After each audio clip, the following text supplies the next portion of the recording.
The story begins with Hinagi telling MC that she was already in a relationship with someone else.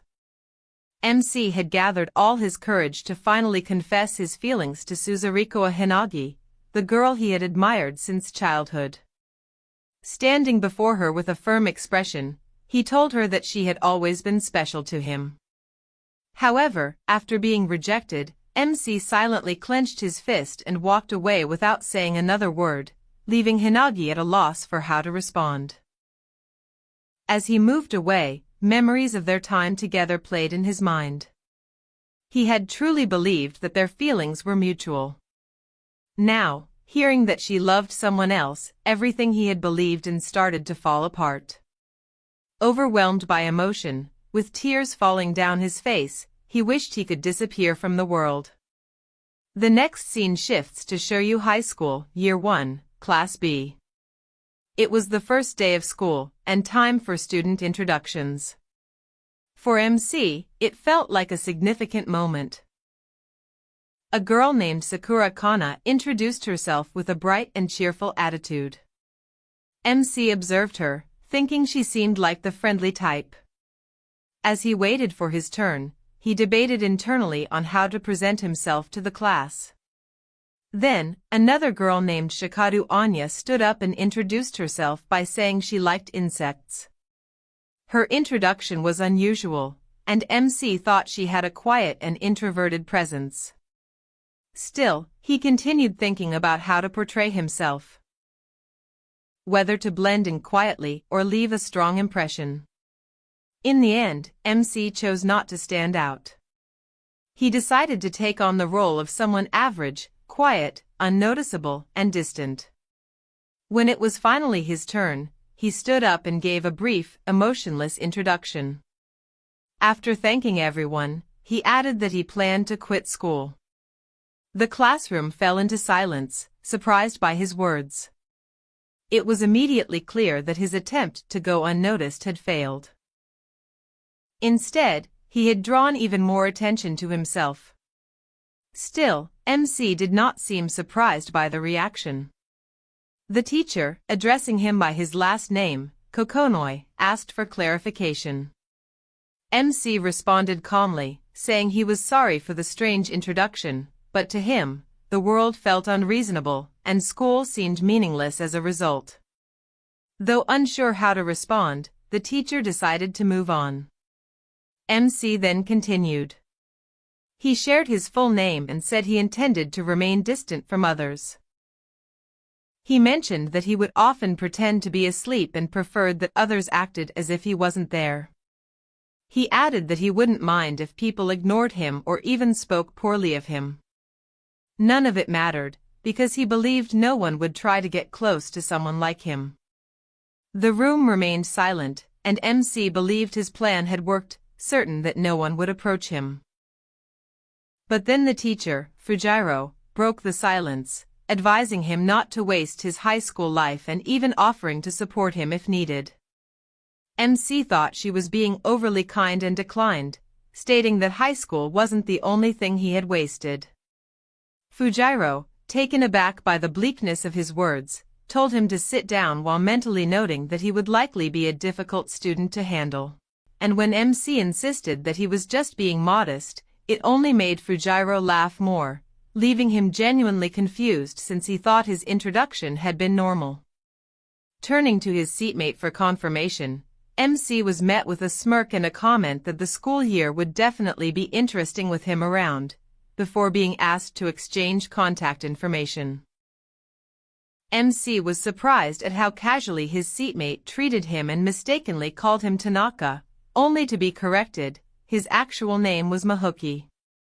Apologizing for not listening properly, MC was more confused by why someone like Mahuki would even talk to him. When he asked him directly, Mahuki replied that MC seemed more unique than gloomy and that he simply wanted to be friends. However, MC suspected there was more to it, assuming Mahuki intended to use him as an errand boy or someone to stand beside and make himself look better. Picking up on MC's wariness, Mahuki joked that MC looked like he was mentally cursing him, prompting MC to pull out money from his wallet and ask if giving cash was part of being friends, clearly unfamiliar with social norms. Mahoki, now visibly confused and slightly concerned, asked if MC had experienced something traumatic and told him to put his wallet away, which MC did, suddenly appearing very obedient. Despite thinking he was strange, Mahoki smiled and said he looked forward to being in his care, even asking if he was free after school. Just then, their lively classmate Sakurai Kana joined the conversation and suggested they all go to karaoke together, inviting MC as well. This unexpected invitation sent MC into a spiral of overthinking, interpreting it as a classic setup for classmates to bond. He viewed Sakurai, with her bright personality, as his natural rival and sarcastically referred to her as a queen, insisting on calling her Elizabeth, leaving her confused, since her name wasn't even close to that. When MC expressed disbelief at being invited, Sakurai explained that Mahoki had reassured everyone that MC wasn't weird. Looking at the group of classmates, some excited and others unsure, MC abruptly slammed his hands on the desk and apologized for not being able to join them, saying he already had other plans. Sakurai accepted his response kindly and called out that she hoped he'd come next time. As MC walked away, he thought to himself that he hadn't exactly lied. He did have to cook dinner for his mother, but at the same time, being around those girls felt somehow dangerous to him. He remembered Suzuriko Hinagi was already in a relationship, and he didn't want to be the reason for any trouble. Being around someone like Kamishiro Shuri, who seemed too innocent and always uncomfortable around him, felt wrong too. In fact, when he saw their names on the class list earlier, he had vowed to stay away from them altogether. But fate clearly had other plans, putting them all in the same class. Meanwhile, the rest of the class had fun at the karaoke bar and ended up discussing MC. Some were suspicious of him, thinking anyone who quits school on day one must be bad news. But Mio, who joined in, defended him, saying MC was just interesting. When asked how he knew MC, Mio revealed they had played basketball in middle school, though they were on opposite teams, and he doubted MC even remembered. Curious, Kamishiro Shuri asked Mio if he had ever played a match against MC back in middle school, and Mio confirmed it, though he was surprised that Kamishiro even knew about it.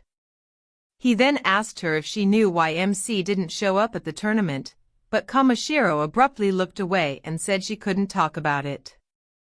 Overhearing this, one of the girls asked if she and MC were good friends, but Kamishiro admitted the opposite. She was convinced MC hated her.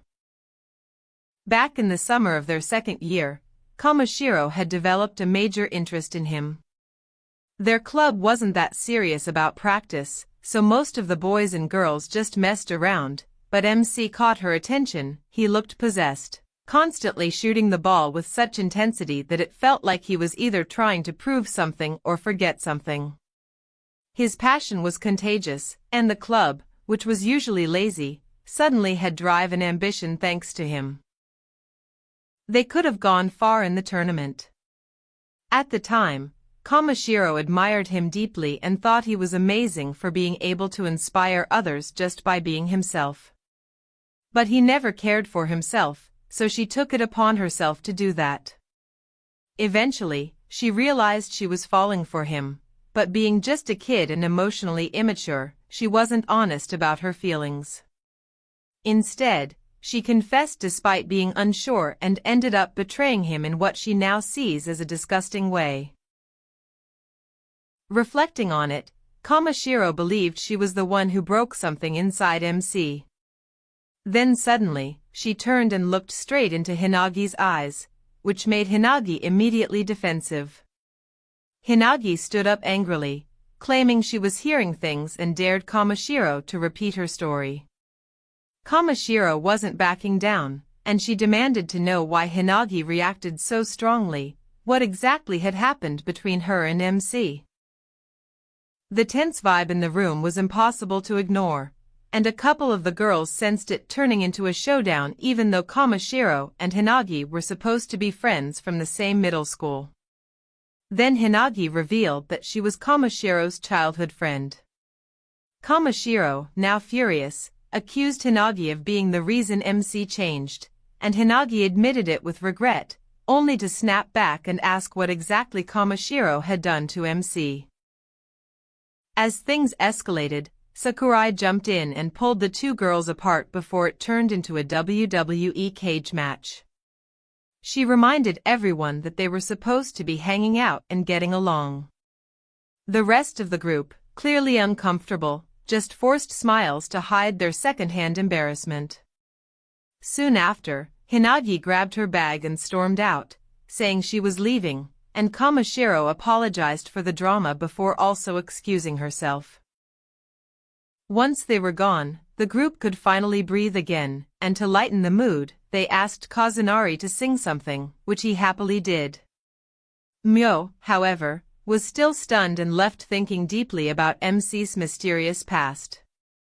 That night, the MC found himself in the hot seat thanks to his unhinged introduction at school. His sister Yuri was furious, grilling him so intensely that he couldn't even enjoy his dinner. As he took a bite of his dry food, he couldn't help but suspect that someone was spying on him. After all, how else would Yuri know exactly what he said? Suddenly, she asked if he had embarrassed himself on purpose just to avoid Hinagi and Kamashiro. The MC sighed and claimed he had no comment, but one look at Yuri's death stare was enough to make him spill the truth. He figured she'd heard about Hinagi since she was his childhood friend, but he was shocked that she also knew about Kamashiro. Suddenly, the MC stood up, saying he had to study, clearly trying to escape the conversation.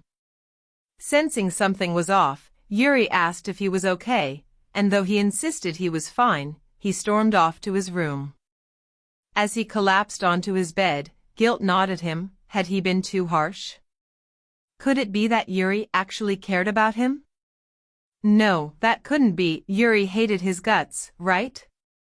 Meanwhile, downstairs, Yuri slammed her fist on the table, furious. Why was her brother always the one suffering? She had hoped he'd have a brighter high school life, but it seemed nothing had changed.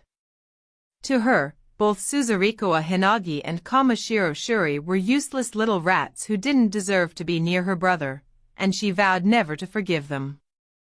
Based on the look in the MC's eyes, she was convinced he still hated her. He only spoke to her when necessary, and she knew this wasn't how siblings were supposed to act. But she couldn't blame him. After what she had done, it made sense.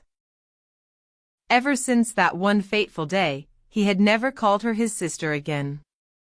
Wrapping her arms around herself, Yuri accepted the painful truth that her brother might always hate her, but even so, she silently vowed to protect him from Kamashiro and Hinagi. The next day at school, both girls tried to approach the MC. Kamashiro asked if he was joining the basketball club and said she planned to be the manager, while Hinagi invited him to have lunch with her in the cafeteria.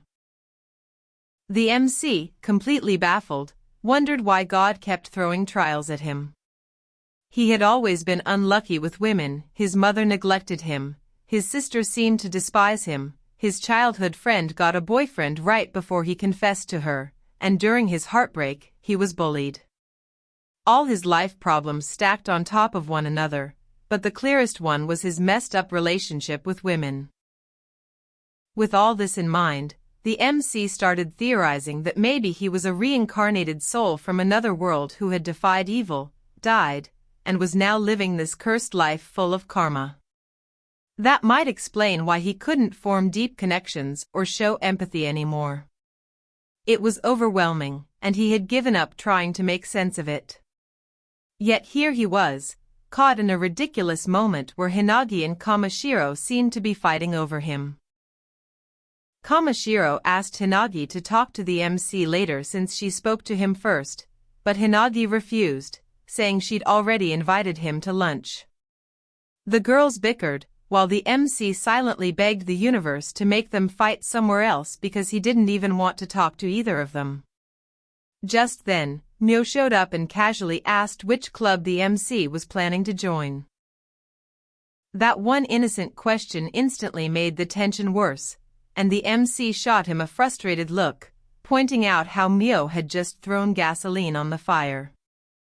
Kamashiro suddenly jumped in front of the MC again, insisting he should join the basketball team. She'd be the manager and promised to take it seriously this time. But the thought of basketball only triggered bad memories for the MC. He had poured everything into that sport, and all it ever gave him was disappointment. He hadn't achieved his goals and felt there was nothing left for him, so he plainly told Kamashiro that he no longer played basketball. However, she refused to accept his answer and slammed her hands on his desk, reminding him how much effort he had put in. MC responded by saying that she, more than anyone, should understand what happened after he gave it his all. Kamashiro was left speechless and began to tear up, but before she could say anything, MC asked how long she intended to pity him. His words made her feel even worse. He then ended the conversation by stating that he never planned to join the club in the first place. Calling himself a gloomy person whose only activity was heading home, he brushed off Miho's attempt to change his mind and left for the cafeteria without looking back. As he walked away, he briefly wished Kamashiro luck as a manager, not even addressing her by name, which clearly hurt her. On the way, he noticed the baseball club still practicing and recalled his own past on the field. But now, when he held a ball, it felt hollow. He knew he could no longer play as he once had, so he chose not to dwell on it and kept moving forward. Back in the classroom, Hinagi approached him and asked to eat together, trying to lighten the mood with a joke about going on a hunger strike. MC, however, told her directly to stop talking to him. Surprised, she reminded him that they were classmates and childhood friends. He coldly responded that it was all in the past.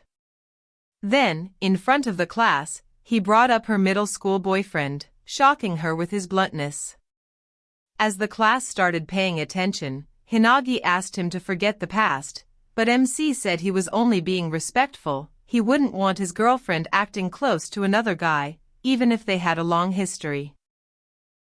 Just because they were childhood friends didn't mean they would always remain close. Hinagi tried to explain, but MC told her he had stepped back when she got a boyfriend, and he didn't understand why she couldn't accept that. He suggested she eat with someone else and walked away, wondering whether he still felt anything after letting her go, despite once wishing her happiness. As he left, the class murmured. Some students expressed disappointment over missing their chance with Hinagi, while others assumed she was already in a relationship. When someone asked who the boyfriend was, another student seemed ready to answer, but before they could, Hinagi interrupted, her voice rising as she asked everyone to be quiet. Shaking and tearful, she admitted that everything was her fault. Just then, the teacher entered the room and announced an outdoor lesson planned for later in the day. The next day was the school's annual hiking event, intended to build friendships through group activities. As soon as the teacher instructed the students to form groups of 4, the classroom filled with excitement. MC sighed quietly, already expecting the outcome. As he predicted, students quickly formed their groups, and he remained alone. The teacher looked around the room, trying to find someone willing to team up with him. While some might have felt humiliated, MC seemed indifferent.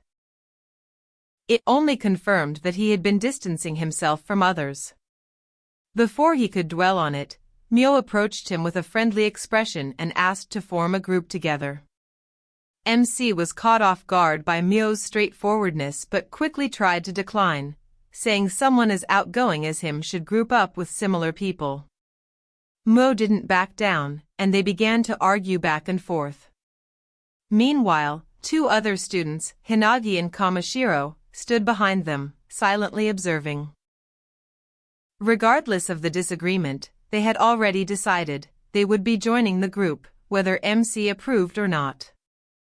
The following day, the class arrived at their destination for a hiking trip. As soon as they stepped off the bus, MC wandered away from the group, leaving Muo puzzled by his sudden detour. Moments later, he stood in front of the mountains and shouted, "TARDIS." The randomness of it left everyone visibly confused. Muo sighed, quietly commenting that MC would never be as funny as his best friend. Just then, Hinagi and Kamashiro appeared nearby, prompting MC to quickly distance himself from them. As the group began the hike, he remained careful not to interact with the girls. Muo, sensing the tension, tried to break the silence by chatting with him, but MC only gave her minimal responses. Internally, he was caught in a whirlwind of thoughts. He kept wondering why Hinagi and Kamashiro had chosen to pair up with him when they could have walked with their close friends instead. He feared he might just end up ruining their high school experience. The hike continued until Hinagi suddenly twisted her ankle, forcing the group to take a break. MC approached her quietly and told her to remove her shoe so he could check the injury. The sudden command shocked everyone, especially Hinagi. Flustered, she clutched her jacket and whispered that they should do something like that in private. MC blinked in confusion, asking what she was talking about, clarifying that he only wanted to look at her foot because she was injured. Relieved but still embarrassed, Hinagi took off her shoe and showed him her swollen ankle. MC immediately apologized, saying the group must have been walking too fast. Hinagi quickly denied it was his fault and instead apologized for slowing everyone down. Kamashiro gently reassured her, telling her not to worry. But just as the tension seemed to ease, Hinagi tensed up again and defensively blurted out that her feet didn't smell. Caught off guard, MC teased that if he said otherwise, she'd probably feel insulted anyway, which only made her more self-conscious. Trying to lighten the mood, MC joked that he could just pinch his nose so he wouldn't have to smell anything. Unfortunately, the comment backfired and made things even more awkward. Finally fed up with the back and forth, he told Hinagi he would just smell her foot to prove it didn't stink. Hinagi panicked and squirmed in protest, but MC was already leaning in, determined to end the drama once and for all. Of course, the scene was drawn in full comedic glory, Hinagi screaming, MC completely unfazed.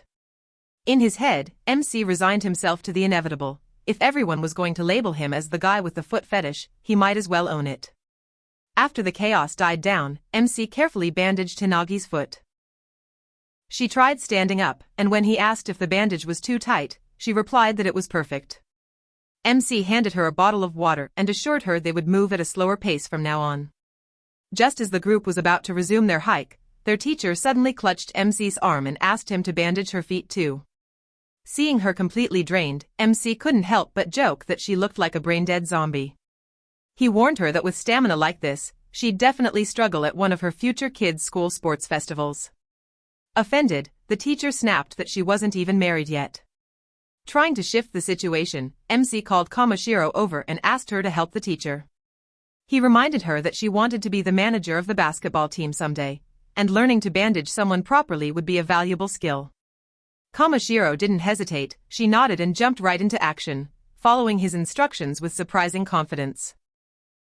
Once Kamashiro finished helping the teacher, she looked to MC expectantly and proudly asked for some praise. MC, however, was caught off guard. She looked like a dog waiting for someone to take her for a walk.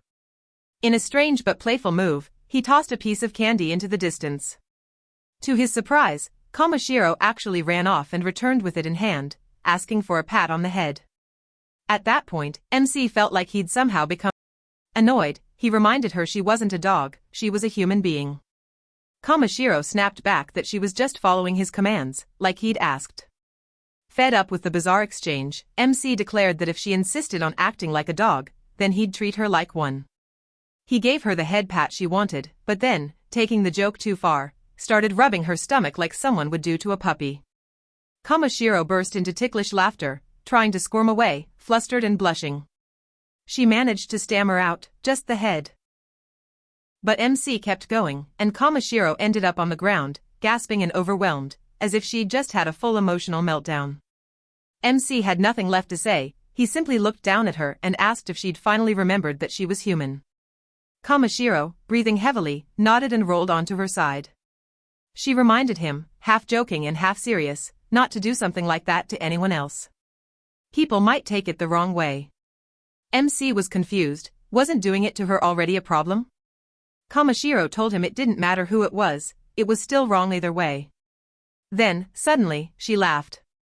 The tension lifted for a moment as Kamashiro remarked how it felt just like last year, back when the two of them were still close. She gently touched MC's arm and asked if it felt okay now. He reassured her that it did and told her not to worry. But Kamashiro looked uneasy. She admitted that she still felt guilty, so much so that she couldn't bring herself to do what he had asked before. Seeing her troubled face, MC felt guilt rising in his chest too. He realized that Kamashiro was willing to forgive anything he did, simply to ease her own conscience. Before the conversation could go any deeper, Mio called out to them, saying it was time to move on. As MC walked away, he reflected on his unresolved relationship with Kamashiro. It felt like they were stuck in time, unable to move forward no matter how much things changed. Later, the group arrived at their final destination deep within the forest. The girls marveled at the scenery, amazed by the view around them. MC, meanwhile, wasn't sure how he felt. Was he really impressed, or just going through the motions? Miho, on the other hand, was only interested in one thing: food. When it was finally time for lunch, MC spread out a waterproof sheet, and the group thanked him for always being prepared like their unofficial class caretaker. After they finished eating, MC turned to Hinagi and asked if her foot was feeling any better. She confirmed that it was. She hadn't expected to recover so quickly, and she was genuinely surprised by how well the bandage worked. MC offered her some more candy and a spare set of bandages, which made Hinagi pause. She wondered why he had brought so many supplies. That's when it clicked. She remembered something from their middle school days, something about MC's past that explained why he always carried medical items. MC was stunned that she knew. Hinagi simply smiled and told him that she had always been watching him, even if he never noticed.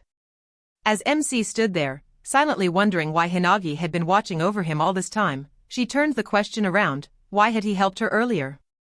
He gave a simple answer: because we're classmates. Hinagi's face fell slightly at his distant response, though she tried her best to hide her disappointment. That's when MC noticed something small but meaningful: the bare keychain hanging from her phone. His eyes widened with recognition. It was the same one from the festival. Hinagi lit up when she realized he remembered, her eyes sparkling as she clutched the little bear charm to her chest and said that those moments had been fun for her. The atmosphere shifted slightly, memories coming back to the surface. Suddenly, MC asked about her relationship. Had she gotten into a fight with her boyfriend? Hinagi tried to answer, but the words caught in her throat. Instead, she asked him something else: what should someone do if they hurt another person's feelings? Without hesitation, MC replied that he would simply apologize. But Hinagi shook her head. I don't think I'll ever be forgiven, she said softly. MC paused, then offered an idea. Then maybe you could start over? Hinagi looked up, surprised by his suggestion. He clarified. If there was still a chance to fix things, maybe starting fresh with her boyfriend was worth a try. The thought struck her. She stood up, seeming as if something inside her had just clicked into place, and she quietly thanked him. But before walking away, Hinagi turned to MC again, this time with her head bowed deeply. She asked for his forgiveness, for everything. She bowed even lower, admitting that she'd been afraid they wouldn't be able to return to what they once were. That the distance between them had scared her more than anything else. She confessed that apologizing might seem easy, but forgetting the past was not. She couldn't just erase everything they'd been through. MC tried to respond, but Hinagi continued speaking, now openly admitting that she had been arrogant, unreasonable, and selfish. But none of that changed the fact that she was truly sorry. Her voice carried across the quiet forest, drawing the attention of others nearby. Then, unexpectedly, MC said that he didn't remember her ever saying anything cruel. Hinagi looked up in disbelief. Seeing her expression, MC gently explained that if anything, he should be the one apologizing for revealing personal things about her boyfriend. He was grateful, above all, that she had come to him wanting to make amends. He added that he had acted the way he did simply because he needed to let his own pain out. Hinagi protested, saying that he had no reason to apologize. She had been the one in the wrong. But MC remained calm. With an unreadable expression, he told her that the things she had said in the past, even if they were harsh, were not untrue. Over time, he had come to understand his place in her life. Then, with a small, sincere smile, he told her something that would stay with her forever. The distance between them wasn't about hurt feelings or rejection, it was just the natural outcome of choosing different paths. He reminded her that he knew she had a kind heart, and that was why it hurt to see her crying now. Seriously, when did this guy turn into an angle? Hinagi had always been important to MC. But now, the only thing he could do was silently pray for her happiness from afar. He had accepted that he was no longer her childhood friend, not really. They were just classmates now. Later that day, the class boarded the school bus to head home. Just as Hinagi was about to step on, she suddenly froze. She rummaged through her bag in a panic, her expression tightening as she realized something was missing. Kamashiro noticed and asked what was wrong, but Hinagi didn't answer. Her eyes were locked on the string attached to her phone. The small bear keychain was gone. Before she could run off to search for it, MC grabbed her wrist and reminded her that the bus was about to leave. She resisted, saying the keychain was important, it had been a gift from him. But MC brushed it off, telling her she could easily get another from her new boyfriend. That was the breaking point. Hinagi snapped and shouted that she'd had enough. MC was caught off guard, finally realizing how much that keychain meant to her. Despite everything, he couldn't leave her like that. A few minutes later, Hinagi sat quietly on the bus, clutching the string that once held the bear. Her thoughts spiraled. Was this punishment for trying to fix things with MC? It felt unfair. That charm wasn't just decoration, it was a memory of all they had shared. The last thing he had ever given her. She could ask for another one, but it wouldn't be the same. She stared out the window, torn. Should she go back and look for it? The thought lingered, but her injury made it impossible. All she could do was sit there, trembling, as the bus drove away. Back at school, a teacher asked where MC was. One student said he felt unwell and had gone home. The teacher was doubtful. He hadn't told her anything.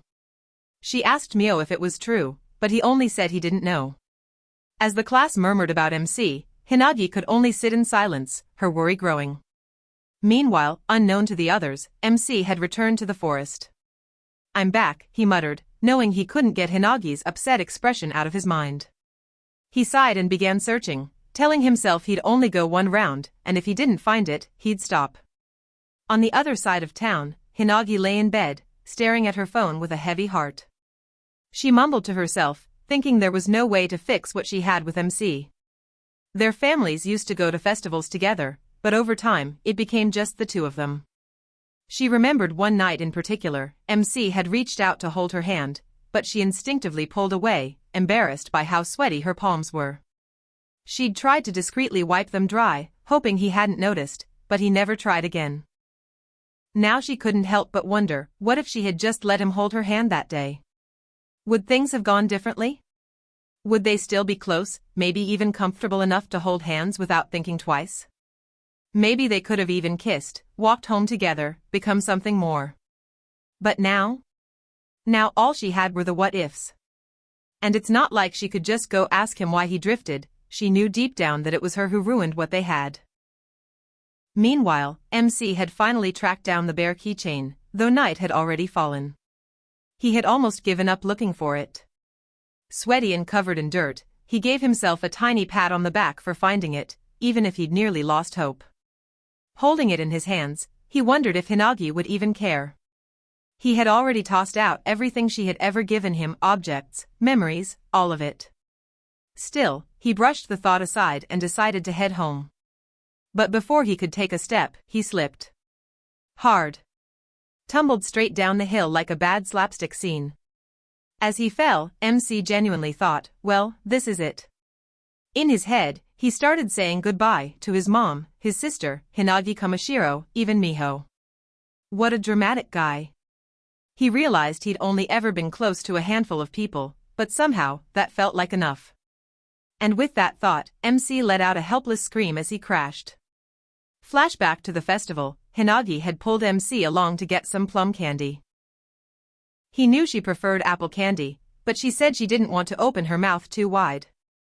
So, they settled for plum. The two of them just enjoyed the moment, like carefree kids. Later, Hinagi made him play the shooting game to win her a bear keychain. MC thought it was pretty ugly, but he went for it anyway, because she looked happy. By middle school, Hinagi had become more of a handful, yet MC still hoped they'd go to the festival together the next summer. Seeing her smile while hugging that ugly bear, he truly believed their bond was only getting stronger. Just as Hinagi was about to say something important, fireworks exploded overhead, drowning out her voice. She had started talking about next year's plans when some rowdy boys bumped into her mid-sentence. MC quickly grabbed her hand to keep her from falling, but she swatted it away immediately. Hinagi quickly wiped her sweaty palms again, but the damage was already done. For MC, that rejection hit hard. That one reflex. The slap away felt like a loud no. He couldn't shake the feeling that everything between them changed in that moment. The next morning, MC woke up in bed, body aching from a cold. At some point, he must have made it home and collapsed in the rain. Glancing at the clock, he realized he'd been out for over half a day. He vaguely remembered a dream, nostalgic, though he couldn't say if it was happy or sad. All that remained was an unmistakable feeling of loss. MC glanced at the bear sitting next to his clock. He knew he had to return it to Hinagi at school. Meanwhile, Yuri walked up to Miho and asked to speak with him in private. Caught off guard, Miho followed her out of the classroom without a word. Watching them leave, Hinagi couldn't help but wonder, was Yuri actually about to confess to Miho? But knowing Yuri, that seemed unlikely. Everything she did was always for MC's sake. If anything, it just confirmed Hinagi's suspicion that MC really had gone home early because he was sick. Still, curiosity got the better of her. A part of her was worried about MC, so she quietly followed them and listened in on their conversation. In the hallway, Miho asked what was wrong. Yuri, in her usual blunt way, demanded an answer about the day before. Then, without warning, she snapped, asking why MC had come home soaked from the rain. Hearing this, Hinagi froze. He'd left before everyone else, hadn't he? Did that mean he'd gone back to search for the bear? Before she could process it all, she rushed after Yuri, calling out to ask if MC was okay. Without even slowing down, Yuri coldly replied that it was just a mild cold, and his fever had already gone down. Hinagi sighed in relief, but before she could say another word, Yuri cut her off with a sharp warning, "Don't test my patience." Turning to face her, Yuri's glare turned icy. Her tone dropped, and with clear irritation, she asked Hinagi what really happened that day. Hinagi froze. Every emotion she'd been bottling up hit her all at once. Her body trembled, and she finally broke down, admitting everything was her fault. She had said something she deeply regretted. Yuri smirked. "So, you tricked my brother again?" Her voice had a threatening edge. "Don't do it again." Hinagi wanted to explain, to clear up the misunderstanding, but it didn't matter. She had to apologize first. Before she could speak, Yuri turned and walked off, claiming she didn't have time to waste. Hinagi pleaded with her to wait, but Yuri flashed a death glare that said, "Don't even try it." Hinagi stopped in her tracks, left with no choice but to cry as Yuri disappeared down the hallway. Back at home, MC was already starting to feel better. He stretched a little and realized how bored and hungry he was. Just as he was about to get up and find food, he heard voices near the door. A moment later, Yuri stormed into his room, looking pissed off. "You feeling better?" she asked. MC nodded. "Yeah." "Someone was at the door," she added. "Who?" he asked. "The newspaper guy." MC paused. "No way." He immediately knew she was lying and called her out. That was a mistake. Yuri narrowed her eyes. "Wanna repeat that?" MC instantly folded. "I said nothing. Nothing at all." He mimed raising a white flag. Classic defeat. Talking back to his sister was a violation of the family's unwritten survival code. Yuri didn't say anything else, just handed him a plastic bag filled with recovery supplies. Everything inside was peach-flavored. MC blinked. "Seriously?" She asked if he needed anything else, pointing out that he already looked a lot better than earlier. MC declined, but Yuri insisted, offering to wipe him down and make porridge. MC laughed, teasing her. Do you even know how to cook? It was at this moment that he knew. He fucked up. Yuri glared, daring him to say it again. Without missing a beat, MC flopped to the floor in total regret. Yep. He'd definitely gone too far. Not trusting his stomach with Yuri's cooking, MC decided to make the porridge himself. Ironic, really, he was the one sick, but Yuri still asked him to make a portion for her too, like it was the most normal thing in the world. Just then, his eyes drifted to his phone. He hadn't checked it in a while, and the moment he did, he instantly regretted it. His screen was flooded with messages from Hinagi. A wave of anxiety hit him hard. Sighing, MC threw on a jacket and stepped out, saying he was heading to the convenience store. That's when he unexpectedly ran into Hinagi. She didn't hesitate, ran straight up to him and pulled him into a tight hug. Completely panicked, MC immediately tried to push her away, mumbling that he probably smelled like sweat. But Hinagi wouldn't let go. Tears welled in her eyes as she confessed how worried she'd been. She had feared something bad had happened to him. Caught off guard, MC awkwardly asked if she'd come to his house earlier. When she said yes, it all clicked. Yuri hadn't been arguing with the newspaper guy, she'd been talking to Hinagi. Realizing that, MC quickly apologized for his sister's behavior. But Hinagi just laughed it off, joking that Yuri would be furious if she heard him say that. MC was surprised by how chill she was. He thought she'd still be angry about everything, but she stayed calm, almost too calm. Without saying anything, MC pulled out the ugly bear keychain and handed it to her. Hinagi took it without hesitation. She already knew he had gone back for it. Trying to play it cool, MC shrugged and said he wasn't in any clubs, so he had nothing better to do. Hinagi smiled, thanking him for retrieving something that meant so much to her. As they walked, Hinagi quietly apologized for all the trouble she'd caused. MC didn't respond directly, instead, he asked if her feet were okay. She nodded and said they were fine, then commented on how nostalgic the evening felt. They used to stay out late like this all the time, only to get scolded afterward. Out of nowhere, Hinagi declared, I don't want to go home yet. Before that could sink in, MC randomly asked, do you still have that smelly feet problem? Hinagi stopped in her tracks, stunned. How long are you going to believe that stupid rumor, she snapped. MC, looking genuinely confused, asked if she was bothered about something other than that. Hinagi flushed, insisting, it's not like that. Seeing her all flustered, MC smirked. There's the Hinagi I remember, he said. For a moment, he had actually thought she'd changed completely. That made Hinagi pause. Have I really changed that much? She asked softly. She crossed her arms around herself like she was trying to hold something in. Deep down, she knew she'd changed on the day that meant the most to her, and the one she regretted most. Trying to change the subject, she asked why MC had gone back for the bear if he'd been avoiding her this whole time. MC simply smiled and said he'd help her when she was in trouble. That was just who he was. But Hinagi pressed further. Is that just because we're childhood friends? MC's smile faded. With a serious look, he told her that if she ever needed help, she had to ask for it. Then, almost as if reminding himself more than her, he added that he couldn't stay by her side anymore. He turned to leave. But Hinagi suddenly grabbed his arm. Her voice trembled as she pleaded, please, stay with me.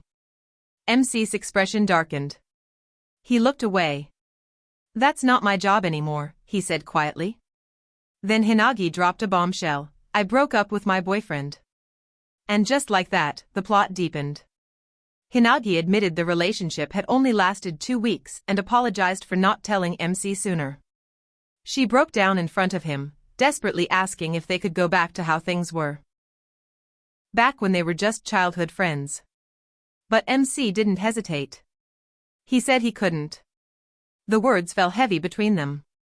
Hinagi, unwilling to give up, asked if it was already too late, or if it was because of Kamashiro. But MC denied it outright. That wasn't the reason. Still, what he said next hit even harder. He told her he didn't feel the same about her anymore. Hinagi's breath caught in her throat. She had come prepared for a painful conversation, but hearing him say it so plainly still hurt. Even so, she stood her ground. Her voice was steady as she admitted that she had always liked him. Even as kids. She had been happy when he confessed. She had wanted to respond right away, but couldn't. There were reasons. Before she could explain further, MC gently pushed her away. He told her he didn't realize she was such a liar. She froze. He didn't believe her any of it. He asked if she really hadn't dated that boy simply because she liked MC, or if she was the kind of person who could just date someone she didn't care for. His words were sharp, and Hinagi couldn't help but squeeze the bear in her hands as she tried to defend herself. Her voice trembled as she insisted it was the truth. Back then, she had panicked. MC had always seemed untouchable, popular, composed, and capable of anything. And on top of that, he was kind. Too kind. When rumors about him and Kamashiro started to spread, more girls began gravitating toward him. Meanwhile, Hinagi felt stuck, held back by everything happening in her life. Before she realized it, things had gone out of control. But still, she remembered the promise they made when they were young.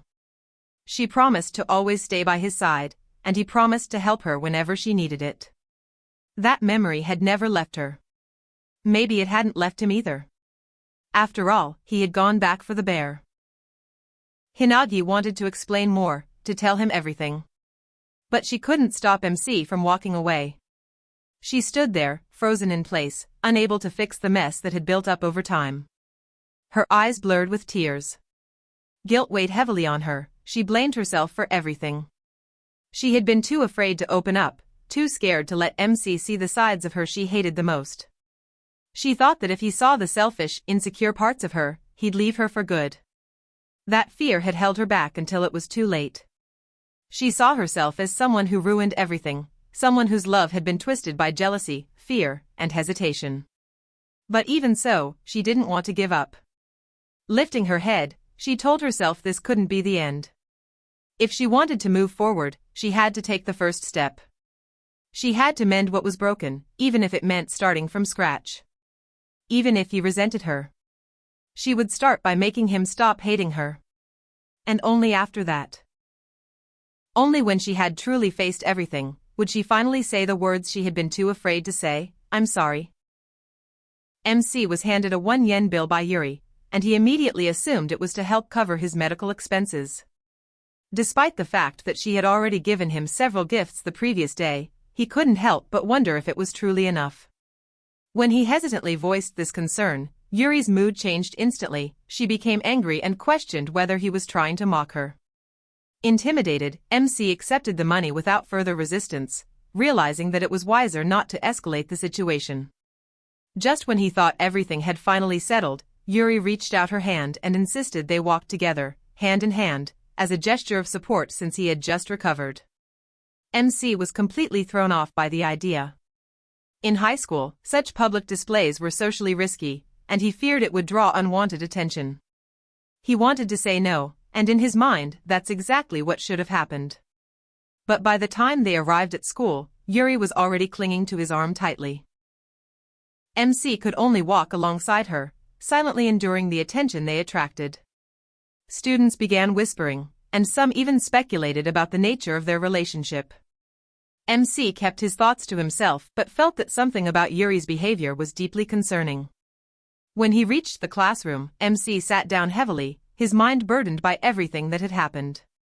It wasn't long before Mio approached him, amused by the scene that had unfolded. With a grin, Mio teased him about the way he had arrived at school. That comment was the breaking point. MC snapped, quickly clarifying that everything had been Yuri's doing and none of it was his idea. Frustrated, he stood up abruptly and announced he was going to the canteen. Mio warned that the rumors would follow him there too, but MC insisted that he simply needed to get something to eat. Elsewhere, Yuri found herself lost in thought. Something suddenly clicked in her mind, prompting her friend to ask what was troubling her. A strange concern had crept into Yuri's thoughts. Had she, perhaps unknowingly, become something akin to a sugar sister, someone financially supporting MC without realizing it? The idea unsettled her. Was MC subtly manipulating her kindness? Her friend, hearing these thoughts, sighed and expressed concern about Yuri's tendency to overthink. Meanwhile, in another part of the school, a girl named Kuka was approached by a classmate who informed her that someone was waiting to meet her. As she stood up, her classmates teased her about how popular she was becoming. She approached the boy who was waiting, only to be surprised by a sudden confession. He asked her out. Flustered, Kuka immediately turned him down. He pressed her for a reason, but she was too unsure to answer clearly. The boy suggested they start dating and get to know each other gradually, then asked if she already liked someone else. Kuka denied it, though her eyes wandered toward the staircase where MC sat quietly, eating sweet buns and speaking to himself. Noticing MC, the boy asked him if he needed something. MC calmly explained that he was only there to enjoy his food.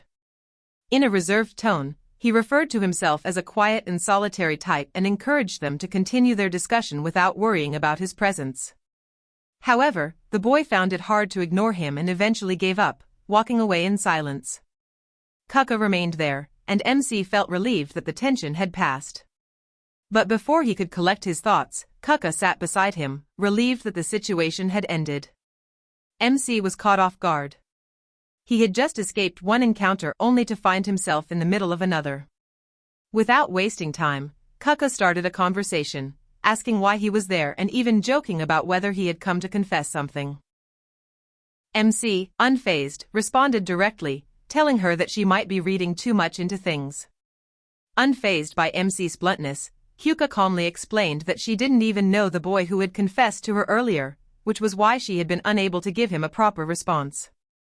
MC was surprised by the honesty but made it clear that he hadn't asked for such information. Kuka, amused by his dismissiveness, questioned whether he was really her junior, given how casually rude he seemed. But MC remained focused on his food, stating that his 2 sweet buns were far more interesting than anything she had to say. Her eyes widened in disbelief as she questioned if she had truly lost to a couple of pastries. MC, meanwhile, was confused about why she was sharing these thoughts with someone she had only just met. Still, Kuka persisted, urging him to at least listen, reminding him that he was just a gloomy loner with no friends. Without hesitation, MC fired back, calling her an attention seeker. Caught off guard, Kuka panicked and asked if he was angry. Unexpectedly, MC's expression shifted, and tears welled up in his eyes. He admitted that, for someone seeking attention, Kuka was surprisingly kind. Even though he often saw himself as isolated and overlooked, no one had ever acknowledged it the way she just had.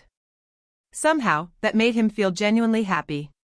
Kuka, startled by his sudden vulnerability, asked why he was complimenting her. But any hint of a meaningful moment was short-lived. MC bluntly added that she was still an attention seeker. Frustrated by the constant labeling, Kuka finally lost her composure and demanded that he stop calling her that, especially when she was already feeling embarrassed. MC, unfazed, asked what she'd prefer to be called, only to realize moments later that he didn't actually care. That comment visibly upset Kuka. As the tension peaked, she took a deep breath and formally introduced herself as Sumiki Kuka, a second-year student. MC, however, remained uninterested, his focus entirely on the food in his hands. Kuka, visibly annoyed, pleaded with him to show interest in something besides pastries. She then insisted that he introduce himself as well. Reluctantly, MC muttered his name. Kuka asked if he would continue to come to that spot, and he casually replied that he visited once or twice a week, though he often ate in his classroom. Hearing this, Kuka smiled slightly and said that if that was the case, she might start visiting the same place more often too. MC let out a quiet sigh and remarked that it might be troublesome, though he quickly retracted the statement. But the damage was done. Kuka had already taken note of his words. She stood up, stretched, and said she felt a bit better after talking with him. Just as she was about to leave, MC, half-jokingly, asked if there would be a consultation fee for their conversation. Without hesitation, Kuka promised to bring him some cream buns next time. At that, MC's demeanor shifted instantly. His eyes lit up, and he dramatically praised her, saying he would now refer to her as a goddess. Hyuka, now completely done with the conversation, yelled at him to stop and stormed off. As quiet returned, MC exhaled deeply. He reflected on how far his peaceful school life had drifted from what he once imagined. Later that afternoon, the sky turned against him. Rain fell heavily, and MC found himself stuck in an unfamiliar alley. The weather forecast had failed him, and as expected, he hadn't brought an umbrella. He looked up at the sky, hoping it might clear soon, but the clouds offered no relief. With no other option, he prepared to make a run for it. Holding his school bag above his head, he ran through the downpour. That's when he spotted a woman stepping out of a cab, struggling with several large boxes as the rain soaked her. Without a second thought, MC rushed forward to offer his help. At first, MC tried to decline the offer, but the woman reassured him that she lived nearby. Eventually, with a small, appreciative smile, she formally requested his help, and he agreed. Before long, MC found himself inside her apartment. The space was minimal, which she explained was because she had just moved in. Sitting down on the sofa, still damp from the rain, MC became acutely aware of the unusual situation. He had been invited into a stranger's home. Before his thoughts could wander, the woman returned with a cup of tea and introduced herself as Himiyama Hasaki. MC returned the introduction. As soon as she heard his name, something shifted in her expression, her eyes widened, and then she sat down unusually close to him. Attempting to ease the silence, MC asked if she lived alone. In response, Himiyama began to open up about her past. She spoke about a former fiancé and shared that after unsuccessful infertility treatments, his family rejected her due to their expectations of continuing the family line. MC was taken aback by the level of personal information she offered so quickly. It reminded him of recent experiences, people opening up to him as if drawn to share their burdens. Himiyama continued, explaining how she once aspired to become a teacher but had been unable to achieve that dream as well. Trying to steer the conversation to a more encouraging direction, MC mentioned that she would have made a good homeroom teacher. That one remark moved her visibly. She took his hand and, with tears in her eyes, asked if he would truly feel that way. Seeing how much she needed comfort, MC responded positively. In return, Himiyama thanked him and then asked if they could be friends. With little room to refuse, MC agreed. Suddenly energized, Himiyama declared she would introduce herself to his parents as a new neighbor and decided to bring soba noodles as a gesture. Without waiting for his input, she took his hand and led him straight to his house. At the door, MC's mother hesitated before answering. Upon seeing Himiyama, a look of concern crossed her face, uncertain about what unusual situation her son had gotten himself into. Quickly, MC introduced Himiyama and explained that she had just moved into the neighborhood. Relieved, his mother welcomed her in, and Himiyama offered the soba as a polite greeting. During their brief exchange, MC noticed something unusual. Himiyama still hadn't let go of his hand. The contact lingered, and he began to question when they had started holding hands in the first place. Turning to him with a soft smile, Himiyama then said that she would be willing to do anything for him as a token of gratitude. Her words surprised him. When she encouraged him to make a request, MC hesitated, unsure whether such an offer was appropriate. Trying to deflect, he half-jokingly warned her not to spoil him, or he might actually ask for something like a hug. To his shock, Himiyama took him at his word and suddenly pulled him into an embrace. MC was caught off guard, his face pressed against her chest, and although he tried to pull away and insisted he had only been joking, he was left confused and stunned by how quickly things had escalated. Meanwhile, MC's mother stood frozen in disbelief, struggling to comprehend what she was witnessing. For a brief moment, MC felt an unexpected calm, as if all the stress in his life had disappeared. But that peace didn't last. His mother's voice quickly brought him back to reality as she sternly urged him to pull himself together. After the moment passed, Himiyama gently patted MC's head and apologized for treating him like a child. Though the situation was already strange, MC admitted that it was actually the first time he had experienced anything like that. In the middle of this unusual interaction, MC mentioned that Himiyama gave off the presence of a motherly figure. Hearing that, his real mother stood in stunned silence, processing the words that had just left her son's mouth. Later that day, MC offered a quiet apology for his earlier, inappropriate comment, but Himyama dismissed it with a gentle smile, assuring him that he could always ask if he wanted to be cared for. Despite her calm tone, a quiet sadness appeared in her expression, perhaps the realization that such small gestures were all she could really offer. Holding back her emotions, she excused herself and left quietly. Afterward, MC's mother sat in contemplation, replaying the moment when he had said Himyama felt more like a mother than she ever had. Searching her memories, she struggled to recall a time when she had ever spoiled or truly comforted her son. The truth hit her with painful clarity: she never had. Looking at MC, she sensed that he had long since stopped expecting anything from those around him. A wave of guilt washed over her as she confronted her own absence from his emotional life. She recognized that the damage had been done long ago, and there was no one to blame but herself. Her thoughts were interrupted when MC asked about her early return home. She explained that she would be working remotely for a while and would only need to go into the office once a week. Though she kept her tone calm, internally she had already made a silent vow to reconnect with her son and try to rebuild their relationship. With quiet determination, she put on an apron and went to the kitchen to prepare dinner. Soon after, Yuri entered the room and greeted everyone.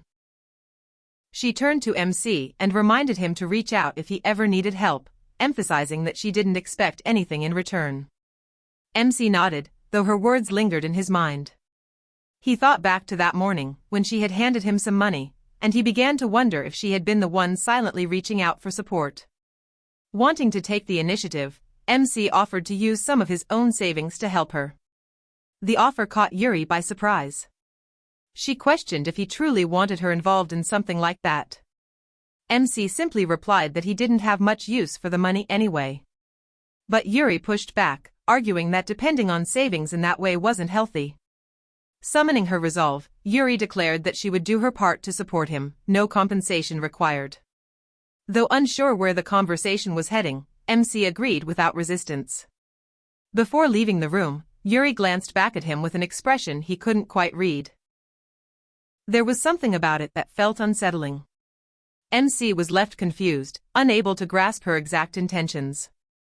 A short while later, their mother asked Yuri to help wash the vegetables. Yuri agreed easily but then casually asked which detergent she should use, leaving both MC and their mother momentarily stunned. The rest of the evening passed quietly, yet one thought stayed with MC. He kept reflecting on Yuri's earlier words, that relying on his savings wouldn't be healthy. What exactly had she meant by that? While the principal relaxed in his office, his attention was suddenly drawn to the noise coming from outside. Looking down from the window, he spotted the first-year students undergoing their physical exams. Among them, a few already stood out for their raw speed, effortlessly racing across the track. But for MC, keeping up was another story entirely. He trailed behind, watching Myo pull ahead and openly flaunt his victory. Frustrated and clinging to the last bits of pride, MC regretted ever challenging the school's top athlete. Hoping to shift the narrative, he issued another challenge, this time, one that tested flexibility instead of speed. Elsewhere on the field, the crowd of girls had gathered, watching Kamoshiro, who had just set a new record. MC watched from a distance, quietly impressed by her athletic form and talent. Yet, something seemed wrong. Her movements felt just slightly off. Concerned, he approached and gently asked if she was feeling okay, noticing subtle signs of fatigue in her expression. Kamoshiro replied with a quick smile, insisting she was fine, but MC wasn't convinced. His question had been simple, out of concern, but the way she brushed it off left the conversation awkward. He turned to walk away, apologizing for the intrusion, but she stopped him by grabbing his jacket.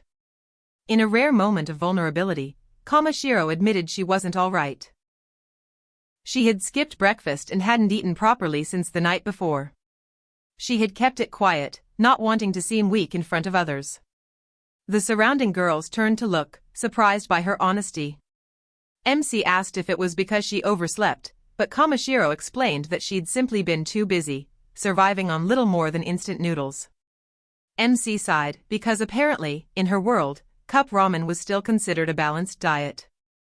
Despite the light scolding, Kamoshiro felt comforted by his concern, though she reminded him this wasn't the best place for such a personal talk. The news of her condition spread quickly. One girl asked if it was really true she wasn't feeling well, to which Kamashiro downplayed everything, saying she could still manage. Curious, another asked how MC even noticed something was off. He explained that her ponytail, normally full of energy, barely moved today. The girls were stunned into silence, while Kamashiro scoffed, reminding him her hair wasn't some emotional barometer. Still, the gossip had already begun to fly. MC stood firm, confident in what he saw. With a gentle reminder not to overdo it, he smiled, and Kamashiro, moved by the gesture, apologized for worrying him. As MC walked away, he felt a little relieved, though a faint unease still lingered. Later that day, he was suddenly surrounded by a group of curious girls, demanding to know if he was the MC everyone had been whispering about.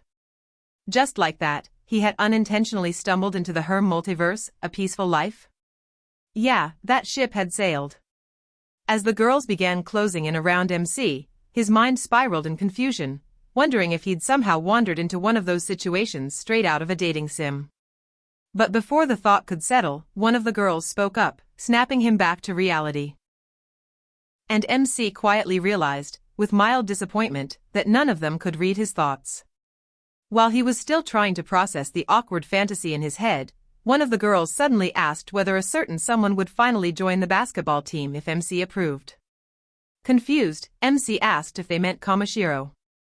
That's when he learned Kamashiro had apparently announced she was willing to become the basketball team's manager, on one condition, only if MC joined the club too. She'd said it herself, in front of others, that she'd gladly help out if he became a member. The revelation stunned MC. It felt like she had somehow become his unofficial manager, even though the team wasn't even co-ed. Before he could respond, another guy appeared, grabbing MC by the collar and demanding that the girls hand him over. For a second, MC actually felt thankful for the interruption. Until the guy explained that Mo had said he'd only join the track and field club if MC joined first, and this guy was here to make it happen. The mention of Mio instantly irritated MC, especially as he imagined that smug, self-powered face. The basketball girl wasn't having any of it, snapping at the track guy and reminding him she was the first to approach MC. The two argued, neither backing down, both treating MC like some rare Pokemon card. Just as the tension grew, more students barged in. The soccer club claimed they'd already invited MC. Then came the doubles tennis club, and even the baseball club, each trying to recruit him, pleading their case like it was a student auction. Meanwhile, MC stood there frozen, completely overwhelmed by the chaos. He wondered how all these club reps just spawned around him like NPCs programmed to appear when the plot demanded it. Without giving anyone an answer, MC calmly placed a hand on his chin and declared that the situation was likely caused by the country's declining birth rate, his way of saying that maybe he was just too valuable in a shrinking pool of options. Then he turned around and ran away. No explanation, just ran. Later that day, MC vented to Mew about everything, expecting sympathy, but all he got was laughter. Mew thought it was hilarious. Not long after, Kamashiro came rushing to MC, flustered and apologetic. She hadn't expected the club members to go that far. She tried to reassure him that the madness would die down eventually, but MC wasn't sure if he believed her. Before anything else could happen, their teacher entered the room and casually announced that she'd drawn lots for new seating arrangements. As things settled, a girl named Minetta greeted MC. Trying to sound relatable, he attempted to sprinkle in some girlish slang during their conversation, but Minetta immediately told him it wasn't necessary. That moment hit harder than expected. MC realized that mimicking girls wasn't the social cheat code he thought it was. Even worse, Minetta looked visibly weirded out, like he was treating girls as some exotic species. Trying to laugh it off, MC claimed he was the rare animal here. She laughed, but when she noticed the disappointment in his face, Minetta quickly assured him she didn't mean it in a bad way. MC smiled back, though a small piece of his pride had already floated off like a balloon in the wind. Then out of nowhere, one of the other girls spoke up, telling MC that his dark jokes weren't exactly landing the way he thought they were. That made him pause. Was it really that bad that someone had to call him out in front of everyone? From the sidelines, Miu watched with disbelief, stunned that MC was just now realizing what everyone else had silently known for ages. Before the tension could settle, a boy named Takashi inserted himself into the conversation, but MC immediately shut him down with a sharp glare, calmly stating that only gloomy people were allowed in this group. For a brief moment, things began to feel a bit too relaxed, but then the teacher snapped the mood in half, scolding the class and reminding them that exams were fast approaching, and that it was about time they started treating school like school. Her tone turned even sharper as she revealed that 3 students from the Go Home Club had caused trouble, dragging the staff room into chaos. MC assistant. The realization hit harder than expected. Before she left, the teacher sarcastically asked Miu, officially idiot number 2, how he was holding up, to which he awkwardly muttered that he was fine. When she was gone, Miu turned toward MC with a deadpan expression and declared that MC was clearly idiot number 1, a title MC did not appreciate. Just then, Kamishiro, now revealed as idiot number 3, shyly asked MC to help her with studying. That single request was enough to set him off. MC immediately decided that forming the ultimate study group was now his personal mission. Miu, not one to be left out of nonsense, proudly agreed and introduced himself as MC's loyal right-hand man. But things didn't go as planned. What started as a quiet group of 3 quickly exploded into a school-wide event. MC looked at Kamishiro suspiciously, asking how this spiraled so fast. She nervously confessed that she had mentioned it in passing, and the news spread on its own. Within moments, the classroom erupted with cheers and laughter as students began assigning themselves idiot numbers. Then, a girl named Hinagi hesitantly introduced herself as idiot number 8. MC looked at her, confused. Hinagi was smarter than half the teachers. She glared back, saying there were things even she lacked confidence in. And so, the study group began. MC walked up to the board with a theatrical air, pretending to be the academic savior everyone needed. With a dramatic flick of the chalk, he scribbled down an equation, declaring it was bound to appear on the upcoming test. Mineta raised an eyebrow, questioning how he could possibly be so sure. With a smirk, MC revealed his ace. His older sister had gifted him last year's question papers. It wasn't cheating, technically, just inherited wisdom.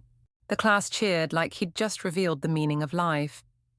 In that chaotic moment, MC stood there, not just as the leader of a bunch of underprepared students, but as their prophet of passing grades.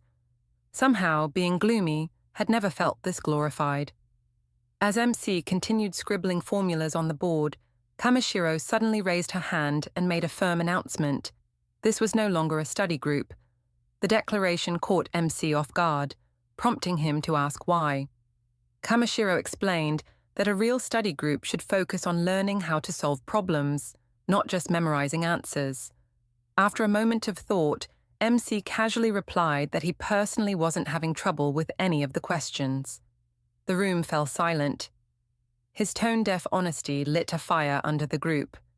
Mineta, clearly fed up, turned to Sakurai and dramatically declared how much she despised MC. As usual, Miu blindly agreed, despite not fully grasping what he was agreeing to. That only made Mineta snap further. Now she hated Miu too. Meanwhile, Kamishiro, increasingly irritated, warned Miu not to let MC manipulate him. Miu, bewildered, had no idea what kind of brainwashing he was supposedly under. MC, stunned at how quickly Miu had turned on him, looked around desperately and made one last attempt to get support from Sakurai. But she saw through him completely, brushing off his attempt with zero hesitation and making it clear his puppy dog eyes wouldn't work this time. Surrounded and outnumbered, MC could only accept the painful truth. They had all become his rivals now. So this is how it ends, he thought, betrayed by my own people. Somewhere in the back, Hinagi, seemingly unaware of the rising tension, asked what was even going on and reminded everyone that they were supposed to be preparing for exams. Slowly, the group calmed down and returned to actual studying, working through problems the right way instead of just recycling old test sheets. During the session, Sakurai found herself quietly admiring Hinagi's teaching skills. Her method was precise, her tone easy to follow, and her instructions crystal clear. It was painfully obvious she belonged on the other side of the desk. While the others worked, Kamishiro approached MC with a question, and after patiently helping her out, he pulled back and watched the group from a distance. That's when he noticed something odd. Kamishiro and Hinagi weren't speaking to each other at all. Curious, he asked Sakurai if there was some kind of history between them. Without missing a beat, Sakurai and Mineta confirmed it. The two were rivals, no doubt about it. Eventually, the session ended, leaving the entire room drained. Trying to keep spirits up, MC reassured everyone that they'd reviewed enough to dodge failure, even if things had felt a little rushed.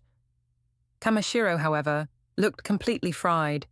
She slumped over, groaning that her brain felt like it was on the verge of a full system crash. MC chuckled and suggested she do something to relax. He mentioned that whenever he hit that kind of mental wall, he went out to shoot hoops at the park. Kamishiro was surprised. She didn't expect him to still play basketball. But MC explained it wasn't serious, just a way to clear his head. Then, without hesitating, Kamishiro asked if she could come with him. MC smiled, shrugging, and told her she could do whatever she wanted. And for a moment, the stress on her face seemed to lift just a little.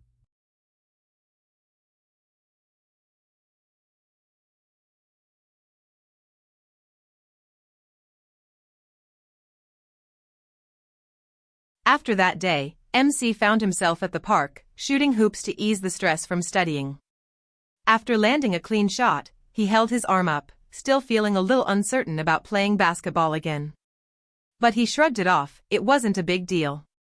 Not long after, Kamishiro showed up, full of energy. She declared that her warm-up was done and she was ready to jump in. MC was surprised she actually came along, and for a moment, he wondered if inviting her had been a smart idea. Soon, a group of older guys rolled onto the court and called out to MC. Their leader, Hayakuma, greeted him. It had clearly been a while. MC introduced Kamishiro, explaining that these were university players he'd known since middle school and they'd been playing together ever since. Kamishiro was polite and friendly, but things took an awkward turn when one of the guys jokingly asked if she was MC's girlfriend. Flustered, she quickly denied it, which only led to more teasing, with the guys suggesting they might still be figuring things out. Then, out of nowhere, MC casually joked that Kamishiro was his dog. She was completely stunned. The guys immediately picked up on it, throwing in their own jokes about how far along their relationship must be if they were already doing stuff like that. Kamishiro panicked and tried to clear things up, but MC kept it going by calling himself a stray dog without even a collar. In a burst of desperation, Kamishiro blurted out that her name was officially listed on the Kamishiro family pedigree, which left everyone momentarily speechless, now seriously wondering if she really was a dog or not. Finally, MC clarified that they were just classmates. Kamishiro followed up by introducing herself properly, saying she knew how to play basketball and had just come out to get some exercise with him. Hayakuma smirked, realizing that MC hadn't changed a bit. Soon after, Hayakuma invited both of them to join their game since they were already there. MC and Kamishiro agreed, and the match kicked off. As they played, everyone was clearly impressed by MC's skills. He found himself lost in the game, more excited than he expected. It felt different from the usual club matches. This time, it was just for fun. Shot after shot, he realized how good it felt to simply enjoy playing again, and that simple feeling was enough to make him glad. Later, Hayakuma and the others said their goodbyes, mentioning how much fun they'd had and suggesting they play again sometime. Once MC and Kamishiro were alone, she asked if he was heading home. But he shook his head, saying he wanted something sweet. With a calm but oddly determined expression, he announced that he wanted a crepe. So the two of them went off to grab one. While they ate, Kamashiro couldn't help but feel like the moment resembled a casual date. Then, as if reading her mind, MC suddenly said that he'd hate going on a date with someone who smelled bad, leaving Kamashiro completely caught off guard. On the way home, Kamashiro brought up how she never expected MC to have friends like the ones they'd just played with, to which he replied that she didn't know everything about him, sparking her desire to learn more. She confessed the day felt nostalgic, like reliving their middle school days, and being with him made her genuinely happy. MC admitted he had fun too, a rare feeling lately. Kamashiro, with childlike excitement, offered to be his manager and suggested they play again, but MC's mood turned serious. He warned her again not to act like this was some way to make up for past mistakes. Kamashiro insisted it wasn't, she just wanted to see him doing what he loved, even if it was selfish. But MC confessed he lacked any real motivation or purpose now. He'd grown comfortable in the laid-back routine of the go-home club. Still, as he watched Kamashiro, he couldn't ignore that she was different. People relied on her, her smile had once saved him, and maybe many others too. Yet recently, she barely smiled at all. Suddenly, she hugged him from behind, admitting she liked him and didn't want him to leave. Back then, she hadn't even understood why she hurt him. MC, confused, asked what she meant, and Kamashiro simply held his hand, saying despite all the cruel things she'd said, he still protected her, and that was why she was standing there now. It wasn't guilt or obligation, she still had feelings for him. Placing his hand on her heart, she asked if he could feel her sincerity, but MC brushed it off, teasing that it was probably just exercise. Kamashiro pushed back the firm, emotional, telling him to stop dodging her feelings. He pulled away, still unsure how to process her closeness, yet in a small gesture of care, wiped a bit of cream off her cheek. She laughed, she'd been waiting for him to notice. Then she brought up his old reason for playing basketball and gently asked if she could become his new reason. Placing his hand back on her chest, she said she didn't want this moment to end, not now, when they were finally connecting. MC, flustered, asked if this motivation included getting physically close, and Kamashiro, bold and unwavering, said she didn't mind if that's what it took. Placing his hand on her cheek, she told him again, this wasn't a lie or redemption, just her honest feelings. And MC, for all his cynicism about love, shaped by a lost childhood crush and his own mother's divorce, sat quietly, wondering if anything ever truly lasted, if love was even real in a country where 35% of marriages failed. Looking out the window, he felt the weight of that reality, yet couldn't ignore the warmth of the girl holding on to him with such sincerity. Just as MC was deep in thought, Himiyama suddenly entered the room, announcing with a bright smile that she'd finally finished moving her things, her real reason for inviting him over. She brought coffee and cakes, cheerfully asking him to pick his favorite, then casually dropped how happy she was to have run into him again. But MC couldn't forget how she'd randomly grabbed his arm that day after school, just like now, sitting way too close, clearly trying to seduce him. Uncomfortable, he shifted away, citing sweat as an excuse, but Himiyama brushed it off with a flirty "I don't mind," making him mentally scream, "Read the room, woman." He knew he should leave before getting dragged deeper into this quicksand, but the cozy scent of the room and her presence chipped away at his resistance, freezing him in place. After all, ignoring a beautiful woman wasn't exactly his strongest skill. His mind flashed back to his mom on Parents' Day, her beauty so overwhelming that he'd stared only at the blackboard the entire time. Yeah. As the conversation turned to Himiyama's ex-fiancé, MC pressed her with real questions. She grew quiet but eventually admitted she once loved him, but some situations just can't be solved by love. They'd parted ways. When MC asked if she'd really let go of her feelings, she said no, she had simply given up. That answer lingered in his chest like a slow-burning ache, and he confessed he couldn't imagine ever loving someone enough to feel that kind of pain. Noticing his inner conflict, Himiyama gently patted his head, advising him not to worry about such things. He was still a student, after all, but warned that some wounds, and some priorities, never truly fade. Her words rattled him so much that he had to excuse himself to gather his thoughts. Later, as he sat down for dinner at her place, still emotionally fogged, Himiyama reappeared, this time in a revealing outfit that barely counted as clothing, practically weaponized to destroy his sanity. His whole body tensed up as she leaned in, teasing him with flirtatious energy, and when she asked if she looked good, he had no choice but to admit she did. His composure began to crumble as she pressed further, suggesting something inside him had already cracked. That was it, MC couldn't take it anymore. He bolted, overwhelmed, desperate to escape. Stumbling home in a daze, he muttered something about how clothing would be the death of him before heading straight to the bathroom for a cold shower, leaving his mom watching him with suspicion, silently questioning whether this so-called neighbor was really just a neighbor after all. Her thoughts wandered to her son, MC, and the strange, quiet bond they shared. If he had any charm with women, she figured it probably came from her, though she couldn't help but admit she'd only ever given him a fraction of the love he truly needed. Her demanding job often stole away her time. She'd leave early, return late, and before she realized it, MC had stopped sharing anything with her.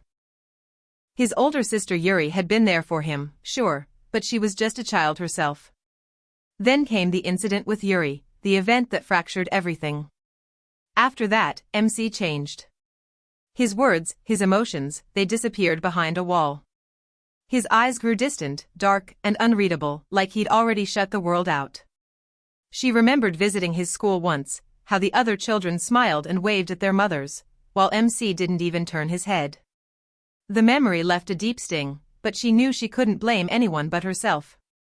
Still, no matter how far he drifted, she was his mother, and that was something she refused to give up on. Her love, however flawed, was all she had to offer. That love, unfortunately, came out in the most awkward moments, like when she suddenly stepped into the shower with him, insisting it wasn't strange, claiming they used to bathe together all the time.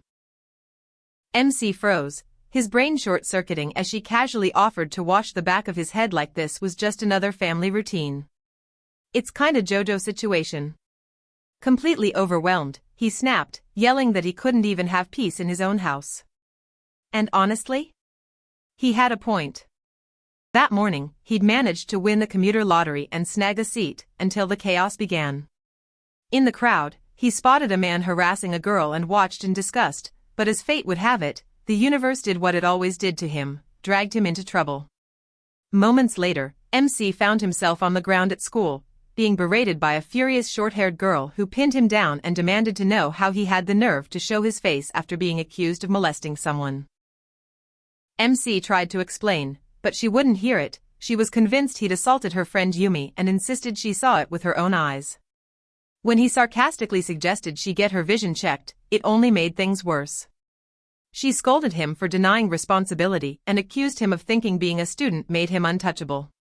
Just as things reached a boiling point, a police officer appeared, but before it could escalate, a calm voice cut through. A woman stepped forward to defend MC. She was the one he'd given his seat to on the train, and she confirmed he wasn't the culprit. Gently, she urged Yumi to rethink what had happened, helping her recall that MC had only approached after the train stopped. Realizing her mistake, Yumi bowed in apology. MC accepted it quietly, saying they both shared blame, but his face turned cold as he muttered that helping people might have been a mistake. The short-haired girl was stunned by his words and quickly apologized, saying she wouldn't make the same mistake again. But MC didn't even glance back. "I'm never helping you again," he said, brushing off her hand and walking away, leaving the girls speechless and shaken as his figure disappeared into the crowd. Back at school, MC had completely vanished, no one had seen him in any class, and his absence quickly sparked concern. Mo kept trying to contact him but got no replies, left wondering what had happened. Then, without warning, the short-haired girl stormed into the classroom, cutting through the tension like a knife. She wasn't just any girl, she was Mitsuki Kadu, the student council president, and to everyone's surprise, Yumi, the girl from the train incident, was the vice president. Whispers flew around the room. Clearly, the situation ran deeper than anyone had thought. Meanwhile, in the teacher's lounge, their homeroom teacher Fujiro was peacefully eating lunch when Mitsuki burst in, demanding answers about MC's whereabouts. Caught completely off guard, Fujiro tried to respond, but Mitsuki, clearly at her limit, grabbed her by the collar, eyes blazing with desperation. After calming her down, Fujiro listened to the whole messy story about the misunderstanding, and suddenly, everything made sense. MC hadn't come to school because of it. Shockingly, Mitsuki admitted it was all her fault, guilt heavy in her voice. Fujiro sighed with relief that things hadn't escalated further, because if they had, this could have easily ruined someone's life. When Mitsuki asked again if she knew where MC had gone, Fujiro said no, but suggested they contact his older sister, Yuri. The moment Mitsuki heard the name, it clicked that MC was Yuri's younger brother. Yumi, also shaken, urged Mitsuki to track her down immediately, and Fujiro agreed to call Yuri through the school broadcast. As the announcement echoed down the halls, Mitsuki's nerves tensed. She couldn't stop replaying the moment MC had told her he regretted ever helping her. That one line echoed like punishment, because deep down, she knew he was right. She hadn't just hurt him, she'd twisted his kindness into cruelty and broken something pure in the process. If she didn't fix this now, she'd lose not just his trust, but her own sense of what was right. When Yuri finally showed up and heard what happened, her rage exploded. She nearly punched Mitsuki on the spot, barely held back by Fujiro, who urged her to try calling her brother. But of course, on the one day she needed him close, they hadn't commuted together, and now he was nowhere to be found. Frustrated and scared, Yuri finally dialed MC's number, and to her relief, he picked up. But his casual tone didn't ease her worries. When he mentioned he was by the sea, something in her heart sank. Alarm bells blared in her head, and she asked if he was planning to do something reckless. He brushed it off, saying he was just searching for something he'd lost and would head home soon. Still, his words carried a weight that unsettled her. When she asked if he was okay, he replied cryptically, telling her to just wait until she entered high school, because after that, she wouldn't have to worry about him anymore. That line shattered her composure. The pieces clicked into place, and a sickening fear crept over her. It felt like a goodbye. Desperate, she screamed into the phone, pleading for him to stop, trying to tell him this wasn't what she meant, but before she could say more, he ended the call with a calm promise to come home. Holding back her emotions, Yuri simply told Fujiro that MC would return, and they'd handle it tomorrow, then turned and walked out with a cold, final declaration. She would never forgive Mitsuki. Meanwhile, as guilt and panic filled the school halls, MC sat calmly by the sea, popping sweet tarts into his mouth and enjoying the breeze. It had taken him 30 minutes to get there, but the peace was worth it. He even picked up a little souvenir, maybe for himself, maybe for someone else. Skipping school made him feel like a proper delinquent, a version of himself that felt oddly freeing. Before heading back, he decided to return a lost item he'd found nearby, musing over Japan's 60% lost and found return rate. The thought stirred something deeper. He wondered if there'd ever be a day when he could reclaim what he had lost. Somewhere along the way, his sense of goodwill had vanished. No matter how much kindness people gave him, he couldn't seem to return it. Love, warmth, human connection, it all felt distant now. He figured staying detached was safer, for everyone. At least, that's the lie he kept feeding himself. Then, his phone lit up. Notifications. People were looking for him.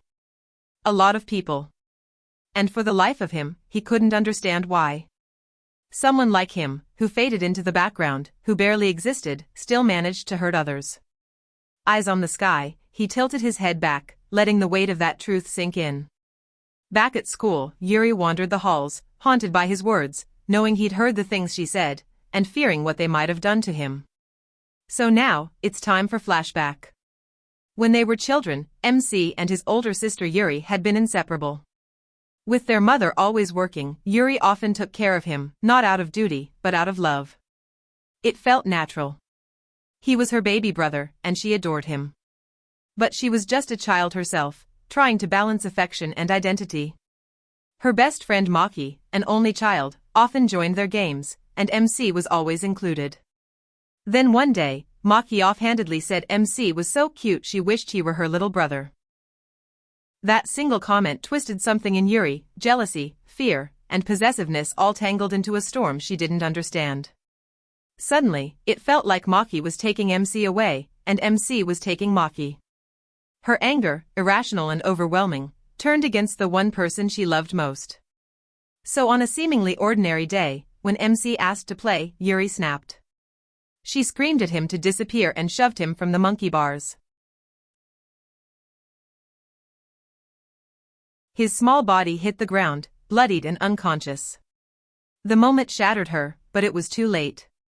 She ran home in a panic, confessed everything to their mother, and they rushed back only to find him gone. 6 days later, the police found MC in a hospital. No one could explain the gap in time. When he woke, pale and bruised, their mother wept, clinging to him, while Yuri could only stare in stunned silence. And then he whispered something that broke her completely. "Sorry, I couldn't disappear, well. The only thing that comes to my mind is one question: that who let Spider-Man writers free? Like, seriously, he was literally apologizing to her for surviving." Years later, Yuri would finally understand what he meant. He hadn't just left the playground, he had nearly left the world. Her words had pushed him so close to the edge, and the version of him that came back was different. Emotionally distant. Hollow. Her once vibrant little brother had faded into a ghost of himself. And the worst part? He never once showed anger. As if that part of him had been taken, too. Guilt haunted Yuri. Every time she saw him, the quiet, broken shell he'd become, it returned. She wanted to be punished. She wanted to scream, cry, fix everything. She longed to hear him call her sister the way he used to. But by the time they reached high school, she realized something devastating. MC had already disappeared. Not physically, but emotionally, cut off from a part of himself she could never reach again. And yet, despite the guilt and the years lost, Yuri made herself a promise. No matter how far gone he seemed, no matter how unreachable, she would save him with her own hands. She would bring her brother back. Meanwhile, at school, a furious girl came looking for MC. Myo called MC over, who was unaware of the chaos that was about to unfold.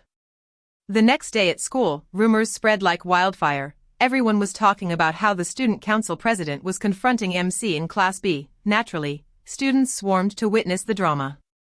Standing before him were none other than Mitsuki and Yumi, the same girls who had accused him just a day earlier of preying on an innocent woman. As the class fell silent, Yumi nervously asked Mitsuki if she was really going through with her plan. MC, fully alert, prepared himself for the worst, only for both girls to suddenly drop to their knees and bow deeply, offering a public apology. Phones came out instantly, the crowd stunned. MC, feeling like some kind of feudal lord, awkwardly told them to get up and tone down the theatrics. Mitsuki explained that she genuinely felt remorseful, while Yumi thanked him for helping her, but MC wasn't interested, brushing them off and turning to leave. Not wanting to end things like that, Mitsuki blurted out a bizarre idea. She offered to let MC hug her, yes, a full-on hug, with a very inappropriate bonus if the goods lived up to the hype. Yumi, mortified, quickly tried to redirect the apology into offering him a meal instead, but MC had clearly heard Mitsuki's bold offer and coyly asked her to repeat it. Blushing furiously, Mitsuki doubled down, saying it was her first time and that she'd even accept him without protection, leaving Yumi utterly horrified. Mitsuki claimed she'd done her research and was confident this kind of thing would make any high school boy happy. Cringing, MC slapped a hand over her mouth to shut her up, but she pushed on, saying she'd nearly ruined his life and felt it was only fair to put herself on the line in return. Then, in a move no one expected, she revealed a ridiculous amount of cleavage and begged him to accept her offer. MC, overwhelmed, told her that most people wouldn't appreciate being cornered like this, and though Mitsuki was surprised, she admitted he had a point. Yumi quickly pulled her vest up, scolding her for completely losing control. Despite it all, Mitsuki clung to MC, saying she still wanted to properly apologize. Watching her, MC recalled the old saying about how it's shameful for a man not to eat well, but honestly, he wasn't hungry, and no normal meal could satisfy the mess in front of him. Wanting nothing more than to escape the chaos, MC made a break for the door, claiming he had to go shopping. Mitsuki tried to chase after him, but he was already gone. The next day at school, all eyes were on MC as he walked through the hallways, whispers echoing in every corner about what happened with Mitsuki and her sudden, scandalous offer to be friends with benefits. Some students wondered if the two had already done something, while others admired MC's supposed charm, dubbing him the third-year Casanova. Though he secretly enjoyed the attention, he couldn't help but cringe whenever he heard the nickname out loud. Deep down, he knew if his mental fortitude wasn't strong, this situation could have gone downhill fast. It stung to realize his dream of living a peaceful, normal student life was slipping further out of reach, and unfortunately, things only spiraled from there. Later in the day, Mio noticed he seemed out of it and asked what was wrong. MC explained he'd found a mysterious letter in his shoe locker and suspected it might be a love letter. Instantly, the class went into a frenzy. People stopped to watch, phones nearly out, all eager for the big reveal. Before even opening the letter, he caught Miho's overly excited expression and immediately felt irritated, especially as Mineta chimed in, asking if it was really a love letter. Trying to ignore her, MC ended up bickering with Mio, who was shamelessly gossiping about him while sitting right beside him. Questions bombarded him from all sides as Kamashiro and Meta poked their heads in, while classmates whispered and even started tweeting about the mystery, which frustrated him most of all. He couldn't understand why his once quiet life had turned into a circus. When Mo finally asked what the letter said, MC raised it and admitted it felt like trouble. It invited him to meet someone in the study room. Later, he went, and there, waiting for him, was Hazamura from Class C, a girl from his old junior high. Though he didn't remember her, she didn't seem to mind. She quickly cut to the chase. She wanted him to stay away from Kamashiro. As Kamashiro's best friend, Hazamura explained how much Kamashiro had changed, becoming distant and depressed ever since MC entered her life. It was painful to watch, and she begged him to back off. But MC, confused, asked what she expected him to do. He had never forced Kamashiro to do anything. In fact, he had already told her to leave him alone multiple times, but she never listened. Now he was the one asking for advice. What else could he possibly do? Hazamura, holding back tears, asked if it was really that easy for him to just walk away. She revealed something surprising. Kamashiro had chosen this school just to be close to MC, all because she genuinely liked him. After everything, couldn't he at least try to understand her feelings? But MC simply shook his head and told Hazamura she was wrong. With a faint smile, MC reassured Hazamura that he would give it one more shot. This time, he'd truly cut ties with Kamashiro for good. He left the room, unaware that Hazamura, left behind, was frantically trying to explain this wasn't what she wanted. Things weren't supposed to turn out like this. But MC had made up his mind. He would make Kamashiro understand that staying apart was the best choice, and this time, he'd be clear about it. As he walked away, he couldn't help but reflect on the time they'd spent together, moments that, in hindsight, were actually enjoyable. Maybe his earlier rejection had come from feeling overwhelmed, but those days were now behind him. There was no going back. The next day, a third year named Toshiro entered the classroom, introducing himself and asking for MC. The tension was immediate. MC could already sense where this was going. When he reluctantly responded, Toshiro revealed that he was the captain of the basketball team, and MC instantly tried to deflect, joking that the real MC was probably in the cafeteria. But Toshiro wasn't playing around. He explained that Hayakuma, a senior who had already graduated, had personally asked him to invite MC to join the team. That caught MC off guard. Why was Hayakuma still getting involved? After a brief moment, MC's light-hearted facade dropped, and he answered with quiet seriousness. If he ever wanted to join, he would have done it from the start.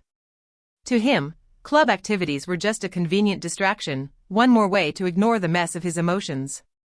But Toshiro didn't back down. Matching MC's seriousness with his own resolve, he admitted that their team wasn't strong and probably wouldn't win anything, but this was their final year, and after putting in 3 years of sweat and effort, he wasn't going to give up. He needed MC, not just as a player, but as someone who could carry their last hopes. The team only had 9 members, so MC could start right away. Yet MC couldn't help but contrast their situation with the glorified sports manga of the Raya era. This wasn't an inspiring tale of underdogs rising to greatness, just a struggling team trying to survive. Then, out of nowhere, Toshiro asked him if there was anyone he wanted to impress by playing in the tournament. Without skipping a beat, MC rejected the idea. He had no one like that in his life. But to his surprise, Toshiro revealed that he did. He had someone he wanted to impress and confess to. Realization hit MC like a punch, so that was Toshiro's real motive. Annoyed, MC told him to do whatever he wanted. But Toshiro wasn't done. With a steady gaze, he pointed at MC and challenged him to settle things on the court. And just like that, the class went dead silent, their eyes locked on the unexpected standoff unfolding in front of them, while MC stood there, internally groaning that this reckless, passionate idiot was dragging him into something completely absurd. The pressure only intensified when Mio chimed in, practically pushing MC to accept the basketball challenge, and Kamoshiro wasn't far behind, her voice adding weight to the already growing crowd of encouragers. As if things weren't chaotic enough, the class even roped in another student, Aceto, cheering him on to join the team too. The classroom buzzed like a stadium before a big game, and in that moment, MC realized something deeply irritating: his own opinion had been completely erased. The crowd had already decided his fate, no input required. The room erupted in excited chatter, students already hyping up a game set for after school, and before MC could even process what was happening, he found himself at the center of it all, again. Frustrated, he firmly announced they could play without him. But that didn't stop the wildfire. Rumors of the so-called basketball showdown raced through the school. Soon, even the girls in Yuri's class were gossiping about it, swooning over how MC had made the student council president bow to him and now seemed to be challenging the basketball team captain. Some found it hard to believe, others were still shocked Mitsuki had ever bowed in the first place. Yuri, growing more and more irritated by the conversation, finally snapped. She scolded them for treating the whole thing like an idol scandal, saying it wasn't entertainment. Her frustration bubbled up as memories of MC's middle school days rushed back, how serious and passionate he used to be about basketball. Back then, she had found him undeniably cool. As she stormed out toward the vending machine, she couldn't shake the thought, would she ever get to see that side of him again? Meanwhile, back on the court, MC was doing his best to stretch while ignoring the relentless whispers around him. Ridiculous rumors had taken hold, people saying he slept with Mitsuki, or that he was wagering girls over a game. Somehow, in the span of a day, he'd gone from a quiet student to the school's legendary playboy, its own personal Casanova. The rumors were evolving faster than Pokemon, and the absurdity made MC sigh. He figured most students were just hungry for drama to spice up their mundane lives. Still, despite every attempt to avoid the spotlight, he had been pulled into center stage. With a groan, MC wished he could just go home and pretend none of this was real, but the match was happening, whether he liked it or not. A 3-on-3 showdown was set, and he was expected to face off against 3 regulars from the basketball team. The rules were simple, 2 5-minute periods, alternating between offense and defense, for a total of 10 minutes. But before the match even started, Toshiro flashed a devilish grin and laid down the stakes. If MC's team lost, they would be forced to join the basketball club. To MC's horror, Mio immediately agreed, all smiles, as if it wasn't a big deal. Internally, MC was screaming, why was Mio making decisions for him like this, especially when Toshiro wasn't even that impressive on the court? Annoyed, MC decided to raise the stakes himself. If they won, then the basketball club had to disband. The moment those words left his mouth, Toshiro and his teammates collapsed theatrically on the gym floor, moaning that his condition was way too extreme. MC rolled his eyes. Why were third years acting like defeat was inevitable against first years? For all he knew, Mio and Sito could be complete amateurs. Not that it mattered, MC wasn't motivated to play in the first place and didn't care about the outcome. While he stood there sulking, Mio and Sito were getting hyped, full of excitement. Mio, oddly calm, even seemed resigned to losing. But just as MC accepted that inevitability, something changed. Mio's smile twisted into a confident, almost villainous grin. With a sudden flare of energy, he declared they were going to win, no question. Something about that shift sent a chill down MC's spine. It felt like Mio was about to snap Toshiro's ankles in front of a live audience. As the game kicked off, MC found himself holding the ball, preparing for his first shot. And in that brief moment, something unexpected stirred in him. He realized he never thought he'd play basketball again at school.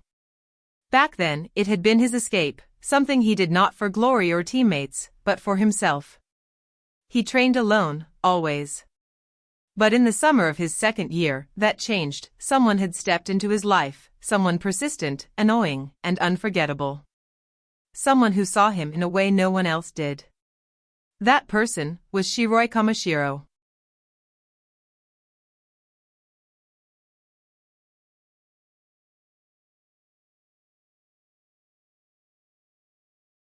In the flashback, Shiori seemed surprised when she saw MC practicing alone on the basketball court, recalling that he had been there the previous week too, and she was mesmerized by his dedication. Seeing him so focused made her curious, and from that weekend on, her eyes began to follow him everywhere, a memory that present-day Shiori now called a mistake. Continuing the flashback, she glazed at MC like every sports manga protagonist, so dedicated and serious while everyone else was just playing for fun, and though she thought he was kind of an odd one, he didn't seem to care, his mind only on basketball. So when Shiori came to greet him after practice, he looked at her and simply asked who she was, shocking her completely. Later, in her own glazing, Shiori thought about how she was quite popular in class, receiving many confessions from boys, like one who approached her after coming out of the sports room. But MC was built different, not looking at her with lustful eyes like the others, which made her wonder what he saw from those lifeless eyes. Well, we know what he sees, but anyway, Shiori saw him as a gentle person, and after more glazing, it only ended one way. She wanted him, so she started her charming junior persona, coming to him at lunchtime, chatting, and before she realized, MC had become someone she could feel at ease with.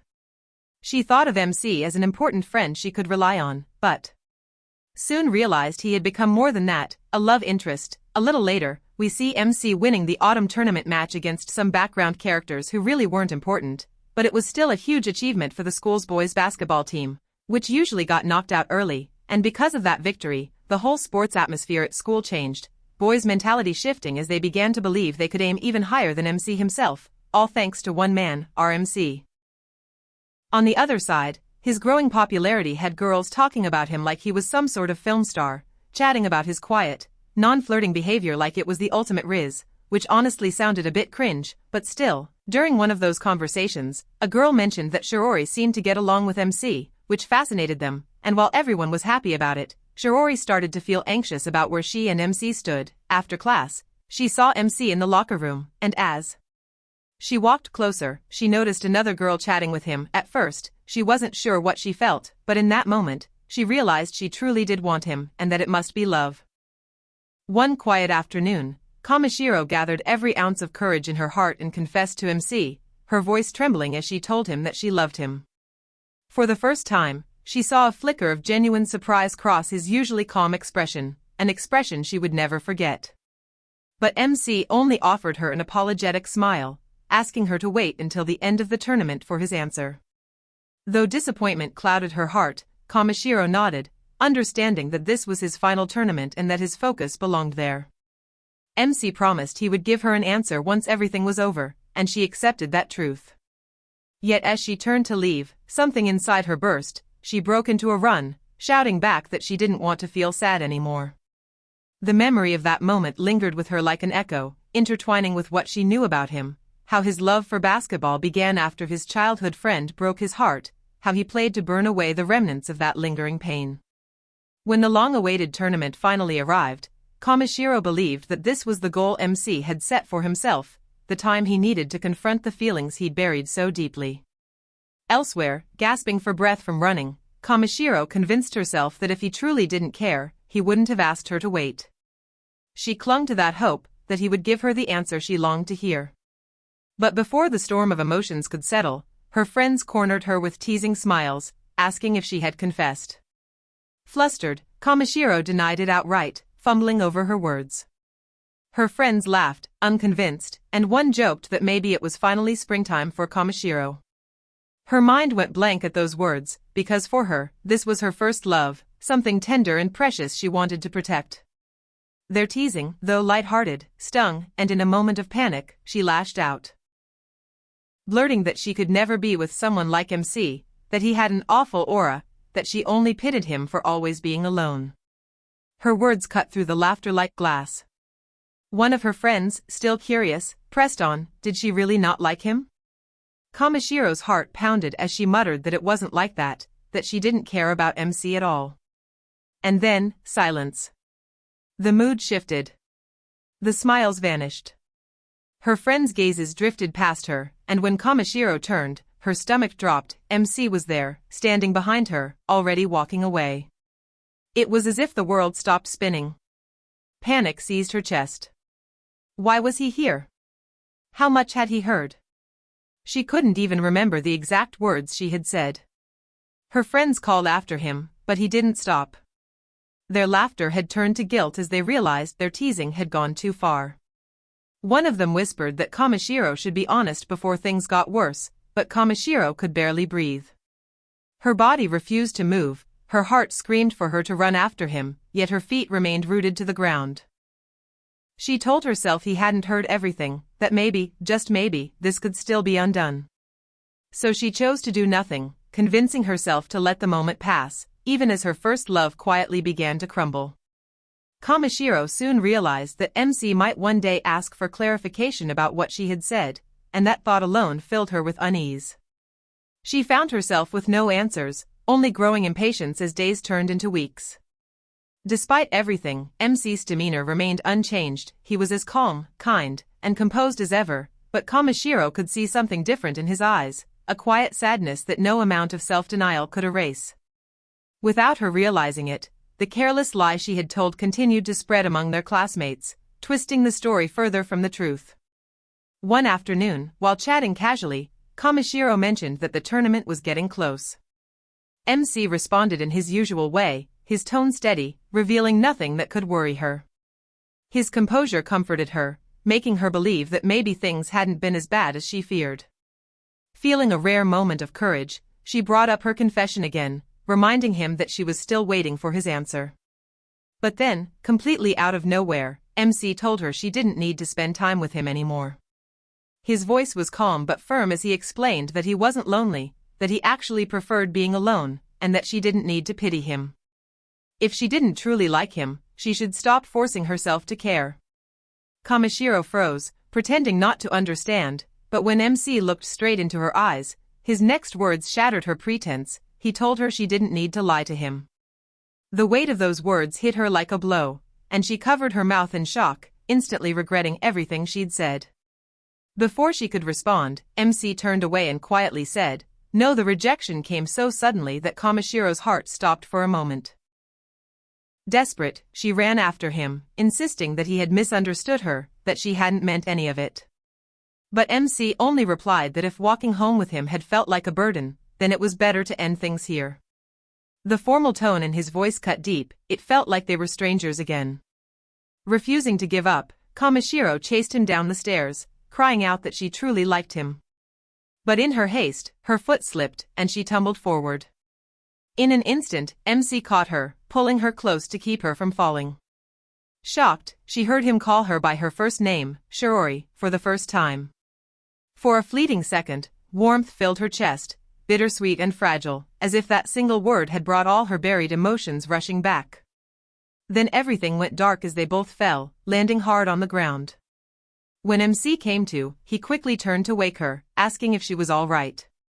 She nodded, shaken but unharmed, until she saw his arm, twisted and swelling rapidly. Her relief turned to horror as the truth struck her. MC's injury meant he would never play in the tournament he had worked so hard for. In the present day, MC often wondered if things would have been different had he been able to play. He questioned whether it was even possible to recover what had been lost, though deep down, he already knew the answer. The only thing he wished was that his feelings with Kamishiro had been made clear before everything fell apart. Pushing those thoughts aside, he focused on the basketball game unfolding before him. He was curious to see how good Mio really was, especially since the guy had been so confident about challenging him. The match began, and in a flash, Mio seized the ball, moving with sharp, effortless precision. His dribbling flowed like water, and with a single powerful leap, he slammed the ball through the hoop. The court erupted with cheers, especially from the girls, their voices echoing through the gym as MC watched in silence, lost in thoughts of what could have been. MC, however, remained entirely unimpressed. Narrowing his eyes at Mio, he couldn't help but think that being that good-looking had to count as some kind of unfair advantage. As the match continued, one of the opposing players attempted a pass, but MC moved faster, intercepting the ball mid-air with practiced ease. Every time the seniors tried to pass or score, he was already there, reading their movements like an open book, stealing the ball before they even realized what had happened. Despite their size, their technique was clumsy, their timing off. To MC, their next moves were so obvious that it almost felt insulting. He began to think these so-called veterans were weaker than he had imagined. When he tried passing the ball to his teammate Ito, only for it to slip through the boy's hands, irritation flared. MC sighed, spinning the ball lazily between his fingers as he taunted his senior, asking if he still wanted to keep playing. The older player, knowing what losing this match would mean, stubbornly refused to back down. Then, out of nowhere, Myo dashed in, stealing the ball cleanly from MC and slamming it through the hoop with precision. MC raised an eyebrow, warning him that if he kept playing like that, they'd easily take the win. But Mo only smirked, he knew exactly what he was doing. Moments later, he pulled off another dazzling maneuver, effortlessly stealing the ball again. It was then that MC noticed something different, the smoothness, the confidence in Myo's movements. This guy wasn't just good, he was experienced. But instead of being proud that MC had finally acknowledged his skill, Myo looked irritated, asking if it had really taken him this long to notice. Did MC ever think about how other people felt? The question caught MC off guard. Truth was, he didn't. Emotional nuance wasn't his strong suit. He remembered back in school, there was a test where he had to interpret what the author was feeling in a passage, and his best guess was that the author just needed to use the restroom. His teacher hadn't been amused. The memory still made him cringe a little. Back on the court, the atmosphere grew still, the game had become entirely one-sided and dull. Myo, clearly bored, tossed the ball from hand to hand before pointing directly at MC, a confident grin spreading across his face. His eyes gleaming with challenge. "Play against me," he said. MC looked at Myo with a mixture of disbelief and irritation, asking if his head was all right. He added dryly that just because Myo was handsome didn't mean he could have everything he wanted. But Myo didn't back down. With a sly grin, he said that the game was getting boring anyway. Then, turning to Toshiro, he casually declared that he was switching sides to join MC's team and told him to find someone else to replace him. Toshiro blinked in disbelief, telling him to stop making up stories, but Mo only shrugged and said matter-of-factly that Toshiro couldn't win against them. The older boy froze, stunned that a first-year dared to say something like that. Meanwhile, MC stood there with his usual unamused expression, wondering why everyone seemed to be ignoring him in this bizarre standoff. Myo, however, looked more alive than ever, his grin sharpened, his eyes gleaming with excitement. This was the moment he'd been waiting for. Back in junior high, Myo had been part of a powerhouse basketball club. District tournaments were little more than warm-ups for them. Their team was dominant, unstoppable, and arrogant enough to believe no weak school could ever touch them. That was the expectation, anyway. But everything changed during one game that should have been an easy win. On the opposing team stood a boy whose eyes were cold and unreadable, completely devoid of emotion. From the moment the match began, he controlled the court like a puppet master, predicting every move, dismantling their plays with surgical precision. Mo had never seen anything like it. No matter what tricks they tried, the boy didn't flinch. He was powerful, inhuman even, and though the rest of his teammates were painfully average, his sheer dominance made them unstoppable. Myo's confidence crumbled as humiliation set in. They weren't the powerhouse after all. That single boy had shattered their pride. From that day on, Myo couldn't stop thinking about him. Defeating that emotionless prodigy became his only goal. He threw himself into training, vowing that next time, he'd win. By his third and final year, he was ready, his entire team was. But when the tournament came, the mysterious boy didn't show. They went on to nationals, even reaching the third round, and while everyone around them celebrated their success, the victory felt hollow. They had never beaten their true rival. To Myo and the rest of the club, that lingering defeat burned like an open wound. Now, standing on the court once again, Myo's eyes found MC, and every doubt, every frustration from those years ago, came flooding back. He had dreamed of this moment, convinced that fate itself had brought them together again. After all this time, the rival he had longed to face was right in front of him. If anyone asked, Myo might even admit it felt like destiny, or something dangerously close to love. With a small, almost reverent smile, Mio gripped the ball tightly, his pulse quickening. This is it, he told himself. The rematch he'd been waiting for all these years was finally about to begin. The pass was so sharp it almost looked like the ball had materialized out of thin air. No one could blame Ito for missing it, it was practically impossible to catch. With the combined skill of MC and Mio, there was no chance the seniors could stop their team. Yet, in the midst of their dominance, MC suddenly muttered that the game was boring, catching Mio completely off guard. Mo agreed, though inwardly he wanted the game to last longer. He wanted to keep playing alongside MC, even if just for a little while. Then, with an intensity that surprised everyone, he challenged MC directly, declaring that he would win against him this time. MC looked at him, unsure how to respond, and awkwardly called his name. He asked if Mio was really that passionate about this, but Mio simply dismissed the question and said all he wanted was to play basketball with him. MC's reply came cold and blunt, he didn't want to. The words hit Mio harder than he expected.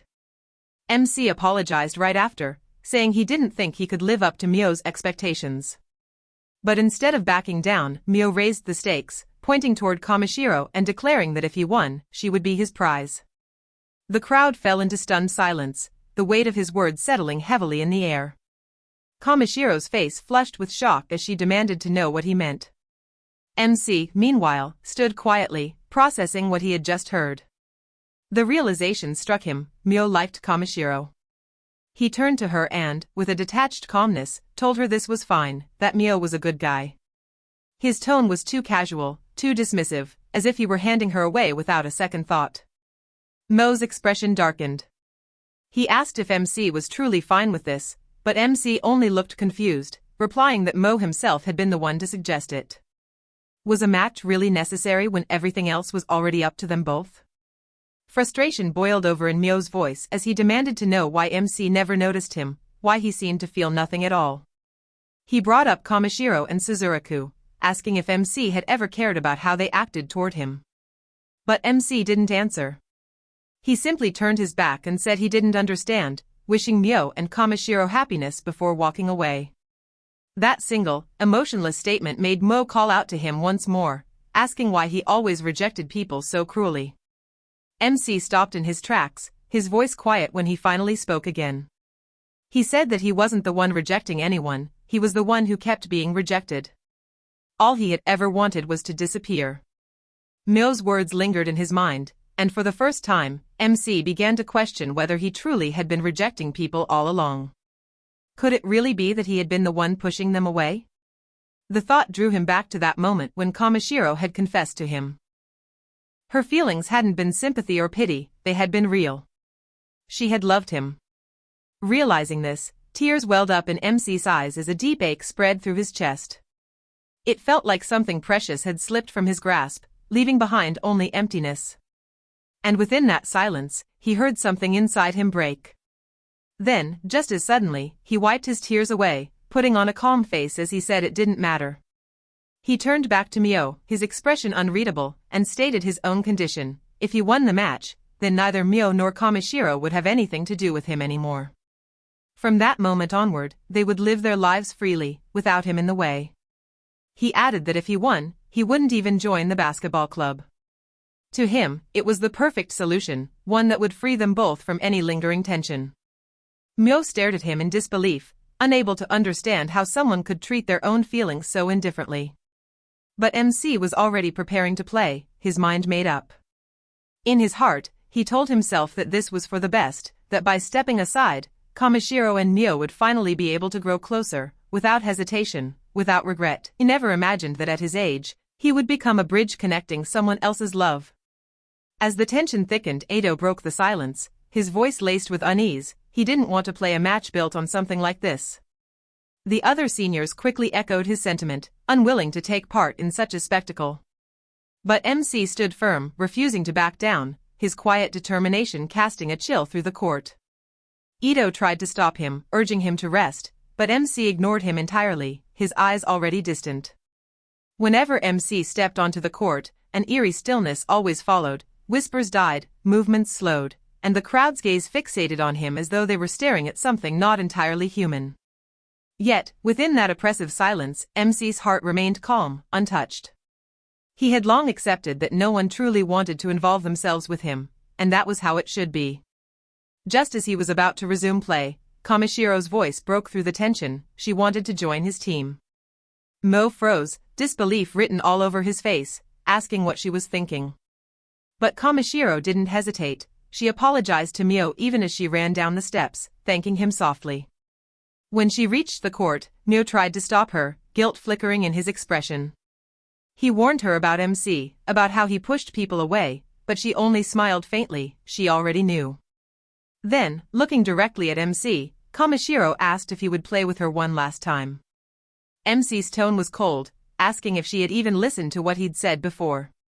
Kamashiro forced a small smile, her words trembling as she told him how cruel that line was, how his kindness became a weapon when he tried so hard to keep others away.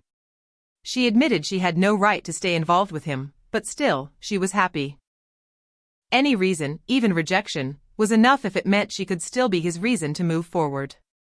As she stood before him, Kamashiro realized she had returned to the court for him alone. The disappointment, the pain, she felt she deserved all of it, not him.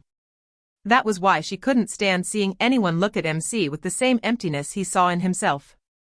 Even if her feelings never reached him, she still wanted to remain by his side. Then, in a moment that silenced even the air between them, she rested her head gently against his chest and whispered for him to win. Out of nowhere, MC reached out and wiped away Kamashiro's tears, reminding her not to cry if she was truly happy. Then, as if jolted back to reality, she quickly tried to wipe away her tears, realizing how foolish she must have looked. But no matter how frantically she rubbed her eyes, the tears wouldn't stop. MC looked at her quietly, his tone calm yet distant, telling her that if she were with Mio, she would never have to feel this kind of sadness, that Mio would surely make her happy. Kamashiro nodded softly, admitting that Mio was indeed a kind person, but her heart still belonged to MC. She reached out, gently taking his hand, her voice trembling as she vowed never to deny her feelings again. There was a fragile determination in her words, a sincerity that pierced through the noise around them. Then, with tear-streaked cheeks and unwavering eyes, she confessed her love for him. For a moment, the entire gym seemed to freeze. MC sighed deeply and brought a hand to his forehead, as if trying to process the absurdity of what just unfolded. Kamashiro's expression faltered in confusion, and the stunned silence of the crowd made the air heavy with tension. Turning his back to her, MC exhaled slowly, muttering to himself about how everything had spiraled so suddenly. Yet rather than run from it, he looked over his shoulder and told her simply to play the match with him. Kamashiro, still trembling from tears but now smiling through them, nodded eagerly. With a faint, knowing smirk, MC turned toward Mio and pointed, declaring that he was about to take down the guy who boasted about never watching TV. Mio blinked, completely dumbfounded, insisting he'd never said anything like that, but MC was already ignoring him, his eyes cold and focused. No conditions, he said evenly. I'll deal with you now. Come at me. Fired up, Mio clenched his fists, ready to face him head-on. But before the game could start, the seniors interrupted, asking about updates regarding the basketball club. MC merely stared at them, unblinking, before saying he would talk to the manager. When the game finally resumed, the scoreboard painted a cruel truth across the court, 0-4-21. The silence that followed was heavy and absolute. Bodies lay sprawled across the floor, sweat-soaked and drained, the echo of the final buzzer fading like a memory. Mio sat on the floor, disbelief etched on his face. All his training, his travels, his victories, it all meant nothing against MC. He wasn't just strong, he was unreachable. As MC walked off the court without a word, boredom clouding his expression, Mio's thoughts spiraled into quiet despair. Why was it that no one could ever reach him? Later, sitting beside Kamashiro, Mio asked why MC hadn't joined the third-year tournament. Kamashiro's voice was barely above a whisper as she said it was because he had broken a bone. When Mio asked if it was an injury, she shook her head. No, she said softly. It was my fault. I lied to him, and that's when he broke. Elsewhere, as dusk settled, MC walked home in silence. The soft sound of footsteps beside him broke the stillness. Yuri had appeared, a bottle of water in hand. She quietly offered it to him as a small gesture for playing well. MC accepted it, thanked her, and handed her a few coins in return. It was a simple exchange, almost meaningless, and yet, in that moment, it felt more human than anything that had happened all day. Yuri stared at the bill in disbelief, her expression frozen between confusion and shock. But Yukito barely acknowledged her reaction, merely noting how rare it was for her to walk home with him. The silence stretched between them until Yuri finally asked if he participated in any club activities and whether they were fun. Yukito replied flatly that he didn't, explaining that he was bored and too negative to join anything. She accepted his answer and then asked if school itself was at least enjoyable, but Yukito couldn't understand how anyone could find it fun. When she asked if he was confused, he simply said no. They continued walking in an uneasy, familiar silence. For Yukito, the awkward distance was comfortable, a barrier he had always reminded himself not to cross, haunted by the memory of a tragic incident from his past. Then, without warning, Yuri's voice trembled as she asked what he planned to do after high school. Yukito blinked, uncertain, replying that no one could really know, but before he could continue, she grabbed his hand, her grip desperate and trembling, pleading with him not to go. Go where? He asked, bewildered. Anywhere, she whispered, and before he could react, she pulled him into a tight, almost desperate embrace, apologizing for being scared earlier, admitting that maybe it was too late but that she still wanted to try. She begged him not to disappear, not to hurt himself, not to push others away, insisting that he was loved by many, though Yukito immediately dismissed her words as lies. Still, Yuri didn't waver, her eyes softened and she whispered, I love you, before leaning forward to kiss him on the lips, leaving him completely stunned, his mind blank and heart frozen. And this time, only one thing can be said for this situation.